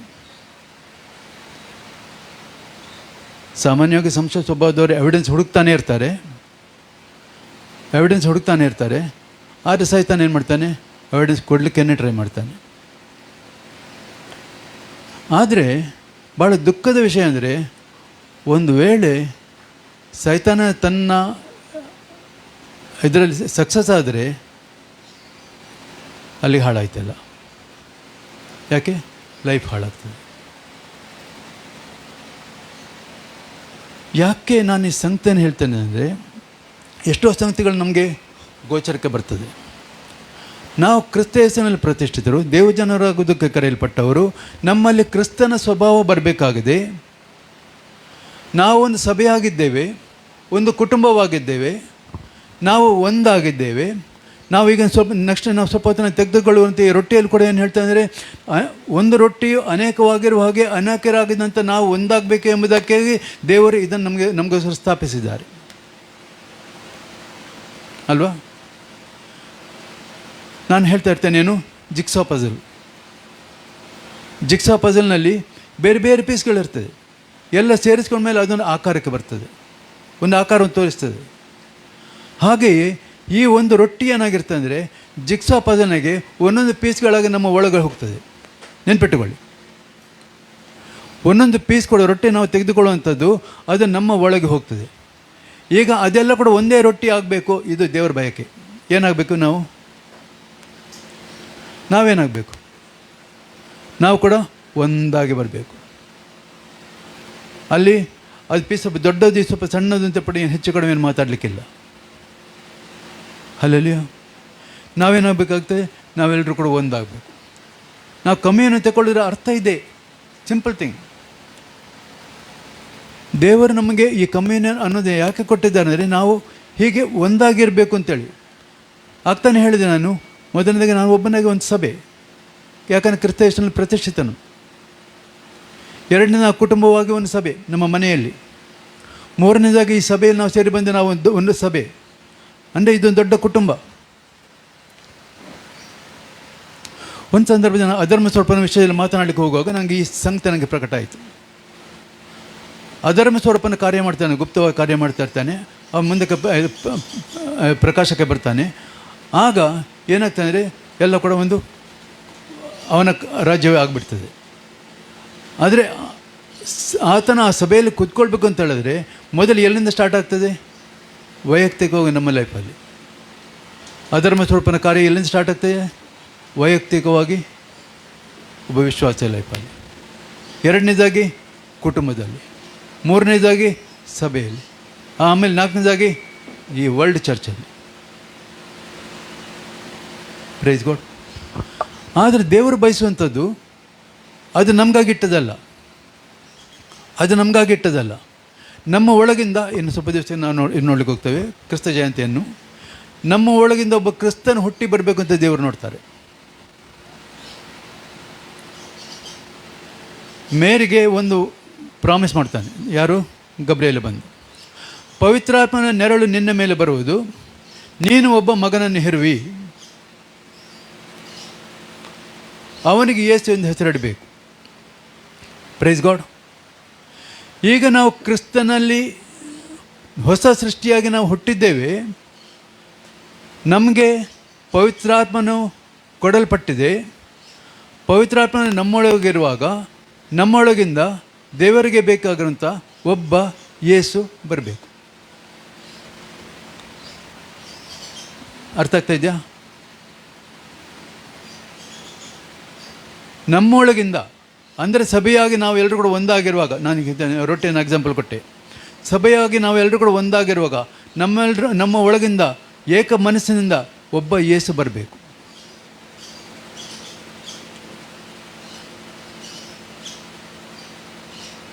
ಸಾಧ್ಯ ಉಂಟಾ? ಸಾಧ್ಯ ಇಲ್ಲ ಅಂತ ಹೇಳಬೇಡಿ. Praise God. ನಮ್ಮೊಳಗಿಂದ ಆ ಯೇಸು ಬಂದಾಗ ನಿಜವಾದ ರಕ್ಷಣೆ ಲೋಕಕ್ಕೆ ಆಗ್ತದೆ. Price God. ಹಲ್ಲೆಲೂಯಾ. ಇದನ್ನು ದೇವರು ಬಯಸ್ತಾರೆ ಪ್ರಿಯರೇ. ನಮ್ಮ ಒಳಗಿಂದ ಯಾಕಂದರೆ ಪವಿತ್ರ ನಮಗೆ ಈಗಾಗಲೇ ಕೊಡಲ್ಪಟ್ಟಿದೆ. ಪವಿತ್ರ ನಮ್ಮೊಳಗಿದ್ದಾನೆ. ಹಾಗಿರುವಾಗ ನಮ್ಮೊಳಗೆ ಪವಿತ್ರಾತ್ಮನ ಏನು ಕಾರ್ಯ ಮಾಡಬೇಕಾಗಿದೆ? ನಮ್ಮ ಒಳಗಿಂದ ಕಾರ್ಯ ಮಾಡಿಕೊಂಡು ನಮ್ಮನ್ನು ಏನು ರಿಪೇರ್ ಮಾಡ್ತಾ, ಕರೆಕ್ಷನ್ ಮಾಡ್ತಾ ಮಾಡ್ತಾ ಮಾಡ್ತಾ ಮಾಡ್ತಾ ನಾವೇನಾಗಬೇಕಾಗ್ತದೆ? ನಾವು ಕ್ರಿಸ್ತನ ಸಾರೂಪ್ಯಕ್ಕೆ ಬರೋದಂದರೆ ನಮ್ಮ ಒಳಗಿಂದ ಒಬ್ಬ ಕ್ರಿಸ್ತನ ಹುಟ್ಟಿ ಬರುವಂಥದ್ದಾಗಿರ್ತದೆ. ಹಲ್ಲೆಲೂಯಾ. ಆದ್ದರಿಂದಾಗಿ ಕ್ರಿಸ್ತನು ನಮ್ಮಲ್ಲಿ ಹುಟ್ಟಿ ಬರಬೇಕು ಎಂಬುದು ದೇವರ ಆಲೋಚನೆ ಆಗಿದೆ ಪ್ರಿಯರೇ. ಹಲ್ಲೆಲೂಯಾ. ಅದಕ್ಕಾಗಿ ನಾವೇನು ಮಾಡಬೇಕಾಗಿದೆ ಅಂದರೆ, ನಾವು ದೇವರ ಮೂಲಕ ನಮಗೆ ಸಿಕ್ಕಿದಂಥ ಪವಿತ್ರ ಆತ್ಮನನ್ನು ನಾವು ಹೊಂದಿಕೊಂಡಿರಬೇಕು. Be blended with him. ಏನಾಗಿರಬೇಕು? ಆತನ ಸಂಸರ್ಗದಲ್ಲಿ, ಆತನ ಒಂದಿಗಿನ ಒಂದಾಗಿರುವಂಥದ್ದು. ನೋಡಿ, ಎಲ್ಲಿಯೇ ಒಂದು ಮಾತು ಹೇಳ್ತಾನೆ, ನಾನು ಸನ್ನಿಧಿ ಸೇವೆ ಮಾಡುವಂಥ ಯೆಹೋವನ ಆಣೆ ಅಂತ ಹೇಳ್ಬಿಟ್ಟು ಹೇಳ್ತಾನೆ. ದೇವರು ಹೇಳ್ತಾರೆ ಆಣೆ ಇಡಬಾರ್ದು ಅಂತೇಳಿ. ಆದ್ರೆ ಎಲ್ಲಿಯೇ ಹೇಳ್ತಾನೆ, ನಾನು ಸನ್ನಿಧಿ ಸೇವೆ ಮಾಡುವಂಥ ಯೆಹೋವನ ಆಣೆ, ನಾನು ಸೂಚಿಸದೆ ಹೊರತು ಈ ದೇಶದಲ್ಲಿ ಮಳೆ ಆಗಲಿ ಮಂಜಾಗಲಿ ಬೀಳಬಾರ್ದು ಅಂತ ಹೇಳಬೇಕು ಅಂತ ಹೇಳಿದ್ರೆ, ಅವನಿಗೆ ಯಾವ ಧೈರ್ಯ ಇತ್ತು? ಅವನಿಗಿದ್ದಂಥ ಧೈರ್ಯ ಏನು? ಅವನಿಗಿದ್ದಂಥ ಧೈರ್ಯ ಅವನು ಯಾರ ಸನ್ನಿಧಿ ಸೇವೆ ಮಾಡ್ತಿದ್ದಾನೆ ಆತನ ಧೈರ್ಯ. ಯಾಕಂದರೆ ಫಸ್ಟ್ ಕೊರಿಂಥಿಯನ್ಸ್ 6:17 ಹೇಳ್ತದೆ, ಕರ್ತನ ಸಂಸರ್ಗದಲ್ಲಿರುವವನಾದರೂ ಆತನೊಂದಿಗೆ ಒಂದೇ ಆತ್ಮವಾಗಿದ್ದಾನೆ. ಕರ್ತನ ಸಂಸರ್ಗದಲ್ಲಿರುವವನು ಅಲ್ವಾ? ಕರ್ತನ ಸಂಸರ್ಗದಲ್ಲಿ ಅಂದರೆ ಆತನೊಂದಿಗೆ ಅದೇ ಏನು ಹೋಗ್ತಾ ಬರ್ತಾ ಏನು ವಾಕಿಂಗ್, ಆತನೊಂದಿಗೆ ನಡೆಯುವವನು, ಆತನ ಆಲೋಚನೆಗಳನ್ನು ಹೊಂದಿಕೊಂಡು ನಡೆಯುವವನು, ಆತನೊಂದಿಗೆ ಒಂದೇ ಆತ್ಮವಾಗಿದ್ದಾನೆ. ಇಲ್ಲಿ ಅದೇ ಮಾಡ್ತಾ ಇದ್ದ. ಯಾವಾಗಲೂ ಕೂಡ ಆತನ ಸನ್ನಿಧಾನದಲ್ಲಿ ಕೂತ್ಕೊಂಡು ಆತನ ವಿಷಯವನ್ನು ಆಲೋಚನೆ ಮಾಡಿಕೊಂಡು ಆತನು ಏನು ಬಯಸ್ತಾನೆ ಅದನ್ನೇ ಮಾಡ್ತಾಯಿದ್ದ. ಹಲ್ಲೆಲೂಯಾ. ಅದಕ್ಕೆ ಹೇಳ್ತಾನೆ, ನಾನು ಸೂಚಿಸಿದ ಹೊರತು ಆ ದೇಶದಲ್ಲಿ ಮಳೆಯಾಗಲಿ ಮಂಜಾಗಲಿ ಬೀಳಬಾರ್ದು ಅಂತೇಳಿ. ಮುಂದಕ್ಕೆ ಇನ್ನೂ ಗಮ್ಮತ್ತುಂಟು. ದೇವರು ಹೇಳ್ತಾರೆ, ನೀನು ಹೋಗಿ ಆಹಾಬನನ್ನು ಕಾಣು, ನಾನು ಮಳೆ ಕೊಡ್ತೇನೆ ಅಂತ ಹೇಳ್ಬಿಟ್ಟು. ಅವು ಹಾಗೆ ಮಾಡೋದಿಲ್ಲ. ಏನು ಮಾಡ್ತಾನೆ? ಆಹಾಬನಿಗೆ ಹೇಳ್ತಾನೆ, ನಿನ್ನ ಜನರನ್ನೆಲ್ಲ ಪ್ರವಾದಿಗಳನ್ನು ಸೇರಿಸು ಅಂತೇಳಿ. ಎಲ್ರಿಗೂ ಒಟ್ಟಿಗೆ ಕ್ಲಾಸ್ ತಗೊಳ್ತೇನೆ. ಎಲ್ಲ ಪ್ರವಾದಿಗಳನ್ನು ಸೇರಿಸಿ ಅವ್ರಿಗೆ ಚಾಲೆಂಜ್ ಇಟ್ಟ. ಧೈರ್ಯ ಏನು? ಕರ್ತನ ಆತ್ಮ ಅವನೊಂದಿಗಿದೆ. ಕರ್ತನ ಆತ್ಮನಿಗೆ ಒಂದೇ ಸಂಸರ್ಗದಲ್ಲಿದ್ದಾನೆ. ಅವನು ಆಕಾಶನ ಬೆಂಕಿ ತರಿಸಬೇಕು ಅಂತೇಳಿ ಯಾರಿಗೂ ಕೂಡ ಆಗೋದಿಲ್ಲ. ಅವ್ರು ತರಿಸ್ತಾನೆ. Praise God. ಯಾಕೆ? ಅವನು ಕರ್ತನ ಸಂಸರ್ಗದಲ್ಲಿದ್ದಾನೆ. ಹಲ್ಲೆಲೂಯಾ. ನಾವು ಈ ದಿವಸದಲ್ಲಿ ಪವಿತ್ರಾತ್ಮವನ್ನು ಹೊಂದಿದ್ದವರಾಗಿ, ದೇವರ ವಾಕ್ಯವನ್ನು ಕೇಳುತ್ತಿರುವವರಾಗಿ, ದೇವರ ವಾಕ್ಯವನ್ನು ಓದುತ್ತಿರುವವರಾಗಿ ನಾವು ಕರ್ತನ ಸಂಸರ್ಗದಲ್ಲಿ ಇದ್ದೇವ ಅಂತ ನಾವು ಪರೀಕ್ಷೆ ಮಾಡಿಕೊಳ್ಬೇಕು. ನಾನು ಒಂದು ಬಯಸ್ತೇನೆ, ನಾವು ಹೊಸ ವರ್ಷಕ್ಕೆ ದಾಟೋಗ ನಾವು ಹೀಗೆ ಇರಬಾರ್ದು. ನಾವು ಚೇಂಜ್ ಆಗಬೇಕು. ಎಲ್ಲ ಕೂಡ ಚೇಂಜ್ ಆಗಬೇಕು. ಒಂದು ಕಂಪ್ಲೀಟ್ ಆಗಿ ಚೇಂಜ್ ಸಿಗಬೇಕು ನಮಗೆ. Praise God. ಹೊಸ ವರ್ಷಕ್ಕೆ ಹೊಸದೇ ಕ್ಯಾಲೆಂಡರ್ ಬರಲಿ, ನಮ್ಮ ಲೈಫಿಂದ ಬರಲಿ ಅದು. ಹಲ್ಲೆಲೂಯಾ.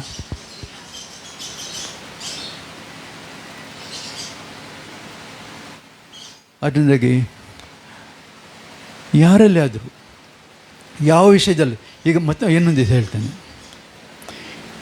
ಆಗ್ತಾನೆ ಸಬ್ಜೆಕ್ಟ್ ಮಾಡ್ತಾಯಿದ್ದೆ, ಡೌಟ್, ಸಂಶಯ ಯಾಕೆ ಬರ್ತದೆ?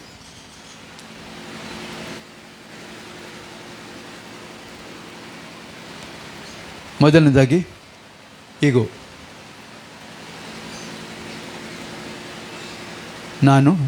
ನಾನೇ ಕಾಣಬೇಕು, ನಾನೇ ಇರಬೇಕು ಇದು. ಎರಡನೇದಾಗಿ ಭ್ರಮೆ. ಕಾರಣ ಬೇಕಾಗಿಲ್ಲ, ಕಾರಣನ ಹುಡುಕೋದು. ಹಲ್ಲೆಲೂಯಾ.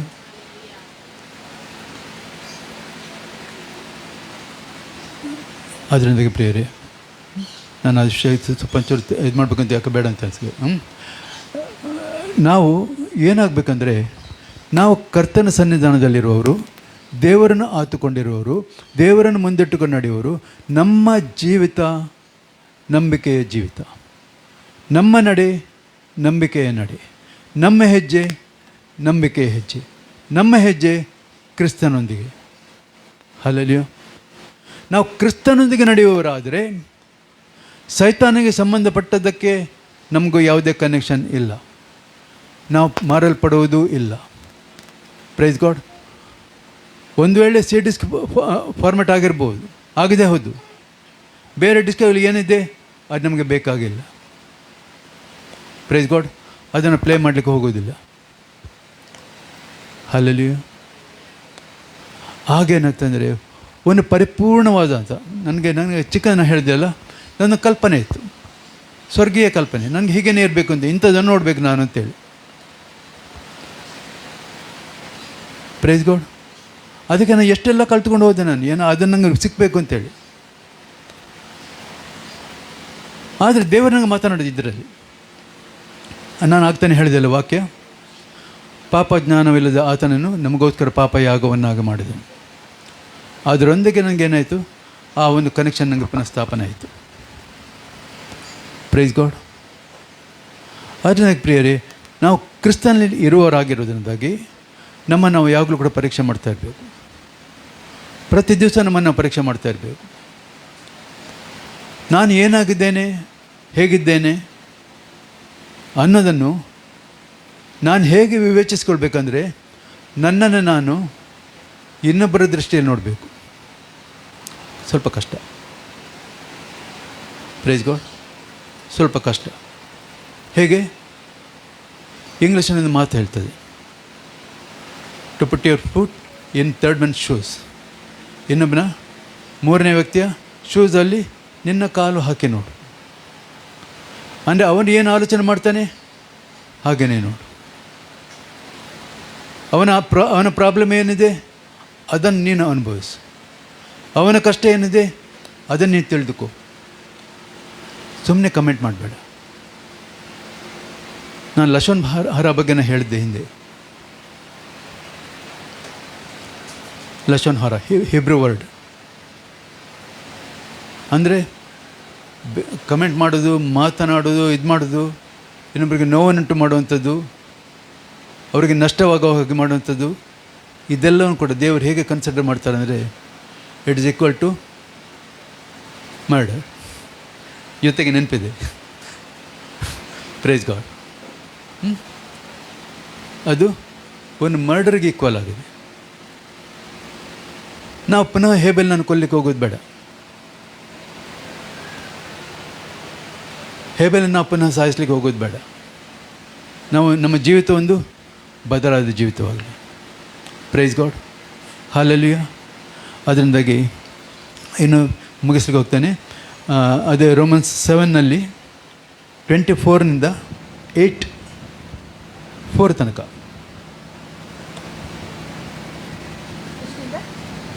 7:24 ಅಯ್ಯೋ, ನಾನು ಎಂಥ ದುರವಸ್ಥೆಯಲ್ಲಿ ಬಿದ್ದ ಮನುಷ್ಯನು, ಇಂಥ ಮರಣಕ್ಕೆ ಒಳಗಾದ ಈ ದೇಹದಿಂದ ನನ್ನನ್ನು ಬಿಡಿಸುವವನು ಯಾರು? ಬಿಡಿಸುವವನು ಇದ್ದಾನೆಂಬುದಕ್ಕಾಗಿ ನಮ್ಮ ಕರ್ತನಾದ ಯೇಸು ಕ್ರಿಸ್ತನ ಮೂಲಕ ದೇವರಿಗೆ ಸ್ತೋತ್ರ.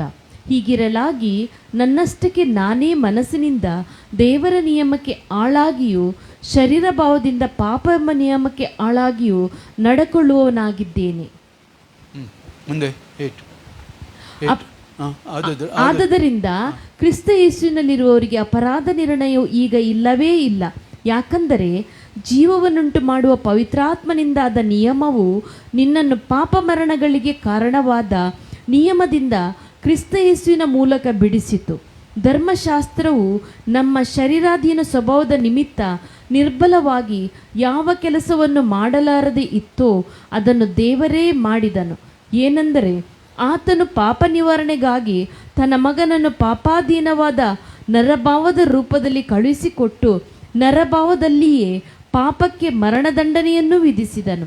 ಹೀಗಿರಲು ಶರೀರ ಭಾವಕ್ಕೆ ಅನುಸಾರವಾಗಿ ನಡೆಯದೆ ಪವಿತ್ರಾತ್ಮಾನುಸಾರವಾಗಿ ನಡೆಯುವರಾದ ನಮ್ಮಲ್ಲಿ ಧರ್ಮಶಾಸ್ತ್ರದ ನಿಯಮವು ನೆರವೇರುವುದಕ್ಕೆ ಮಾರ್ಗವಾಯಿತು. ಪ್ರೈಸ್ ಗಾಡ್, ಹಾಲೆಲೂಯಾ. ದೇವರು ಏನು ಮಾಡಿದ್ರು ಏನೆಂದರೆ ಆತನು ಪಾಪ ನಿವಾರಣೆಗಾಗಿ ತನ್ನ ಮಗನನ್ನು ಪಾಪಾಧೀನವಾದ ನರಭಾವದ ರೂಪದಲ್ಲಿಯೇ ಕಳುಹಿಸಿಕೊಟ್ಟು ನರಭಾವದಲ್ಲಿಯೇ ಪಾಪಕ್ಕೆ ಮರಣದಂಡನೆಯನ್ನು ವಿಧಿಸಿದನು. Beautiful word. ಇದೆಷ್ಟು ಮಂದಿಗೆ ಅರ್ಥ ಆಗ್ತದೆ ನಂಗೆ ಗೊತ್ತಿಲ್ಲ. ಅಂದರೆ ನಾವು ಇಲ್ಲಿ ತಿಳ್ಕೊಂಡ ಒಂದು ಸಂಗತಿ ಏನಂದರೆ, ಆತನು ಹುಟ್ಟಿದ್ದು ಪವಿತ್ರಾತ್ಮನ ಮೂಲಕವಾಗಿ.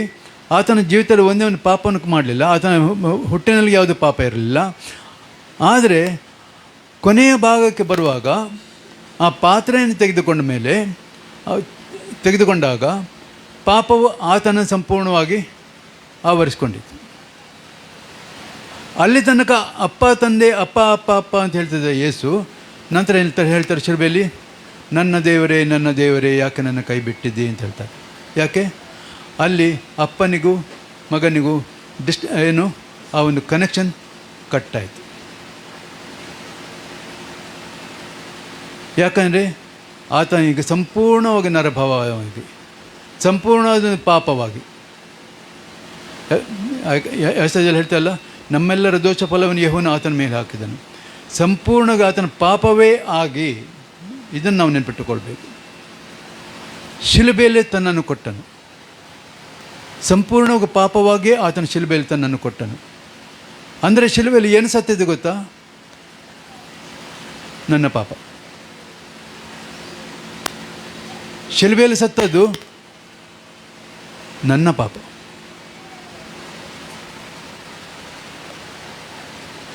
ಯೋಸೇಫನ ಕೊಂಡೋಗಿ ಹೂತಿಟ್ಟದ್ದು ನನ್ನನ್ನು. Praise God. ಮೂರನೇ ದಿನದಲ್ಲಿ ಎದ್ದು ಬಂದದ್ದು ಕ್ರಿಸ್ತ ಯೇಸುವಿನೊಟ್ಟಿಗೆ ನಾನು. ಯಾಕೆ?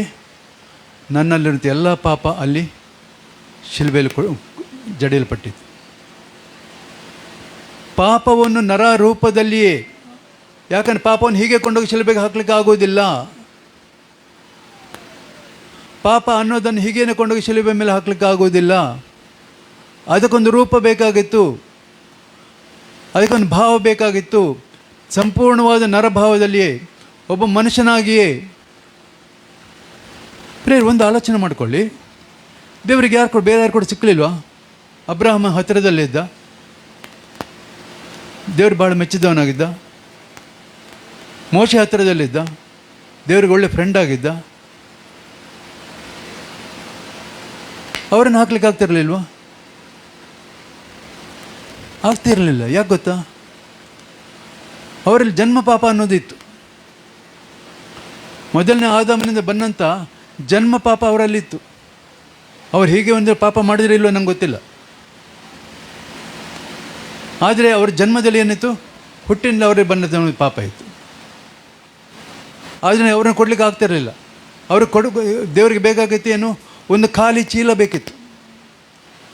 ಒಂದೇ ಒಂದು ಪಾಪದ ಒಂದು ಚೂರ ಪರಿಮಳ ಕೂಡ ಇಲ್ಲದೆ, ವಾಸನೆ ಕೂಡ ಇಲ್ಲದಿರುವಂಥ ಒಂದು ಖಾಲಿ ಚೀಲ ಬೇಕಾಗಿತ್ತು. ಆ ಖಾಲಿ ಚೀಲ ಯೇಸು. ಆ ಖಾಲಿ ಚೀಲದಲ್ಲಿ ನಮ್ಮನ್ನೆಲ್ಲ ತುಂಬಿಸಿದರು. ನನ್ನನ್ನು, ನಿಮ್ಮನ್ನು, ಎಲ್ಲರನ್ನು ಕೂಡ ನಮ್ಮ ಪಾಪಗಳನ್ನು ಒಟ್ಟು ಮಾಡ್ಕೊಂಡು ಚೀಲದಲ್ಲಿ ತುಂಬಿಸಿದರು. ಶಿಲುಬೆ ಮೇಲೆ ಕೊಟ್ಟರು. Praise god. ನರಭಾವದಲ್ಲಿಯೇ ನಮ್ಮ ಪಾಪಕ್ಕೆ ಅಲ್ಲಿ ದೇವರು ಏನು ಕೊಟ್ಟರು? ಮರಣದಂಡನೆಯನ್ನು ವಿಧಿಸಿದರು. ಸುಮ್ಮನೆ ಅಲ್ಲ, ಮರಣದಂಡನೆಯನ್ನು ವಿಧಿಸಿದರು. ಆದ್ದರಿಂದಾಗಿ ಮುಂದಕ್ಕೆ ಹೇಳ್ತಾನೆ ಪೌಲಲ್ಲಿ, ಹೀಗಿರಲು ಶರೀರ ಭಾವಕ್ಕೆ ಅನುಸಾರವಾಗಿ ನಡೆಯದೆ, ಅಂದರೆ ನಮ್ಮ ಬೇರೆ ಡಿಸ್ಕ್ಗಳು ಏನಿತ್ತು ಅದನ್ನು ಯಾವುದು ಕೂಡ ತೆಗೆದುಕೊಳ್ಳದೆ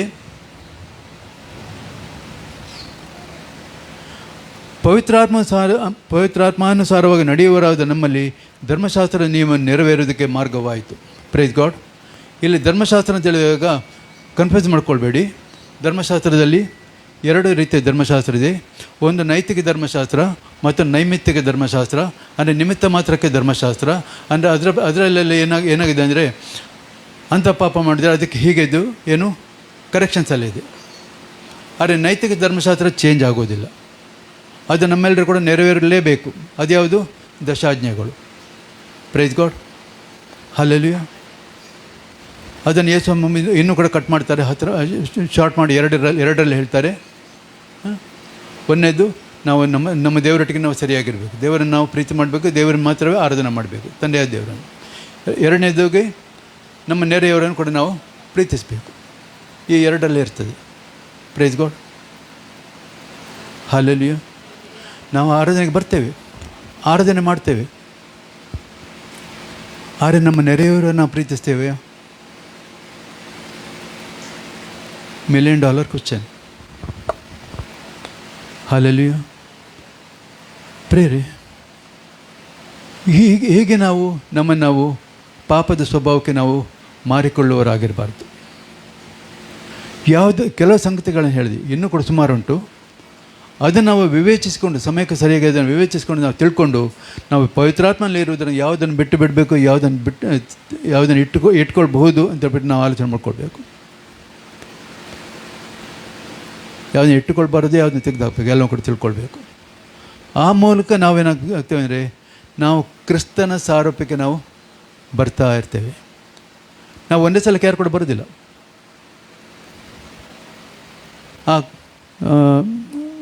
ಮೊನ್ನೆ ಯಾರೋ ಒಂದು ಮಾತಾಡೋಕೆ ನನಗೆ ಒಂದು ನೆನಪಾಯಿತು, ವಾಗ್ದಾನದ ಫಲ ಅಂತ ಹೇಳುವಾಗ. ವಾಗ್ದಾನ ಫಲವನ್ನು ಹೊಂದಿಕೊಳ್ಬೇಕಾದ್ರೆ ನಮಗೆ ತಾಳ್ಮೆ ಬೇಕಂತೆ. ತಾಳ್ಮೆ ಎಷ್ಟಿರಬೇಕು ಗೊತ್ತಾ?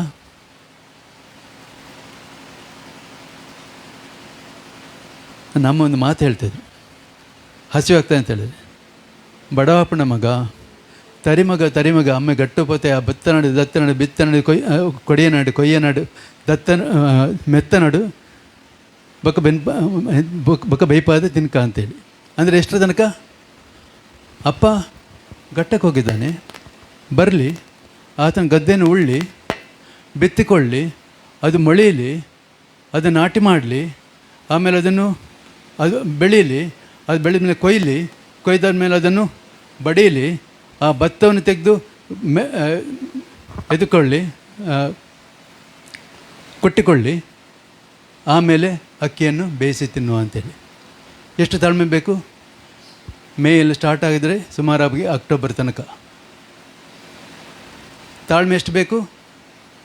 ನಾವು ಕ್ರಿಸ್ತನ ಸಾರೂಪ್ಯಕ್ಕೆ ಬರೋದು ಕೂಡ ಹೀಗೇನೆ.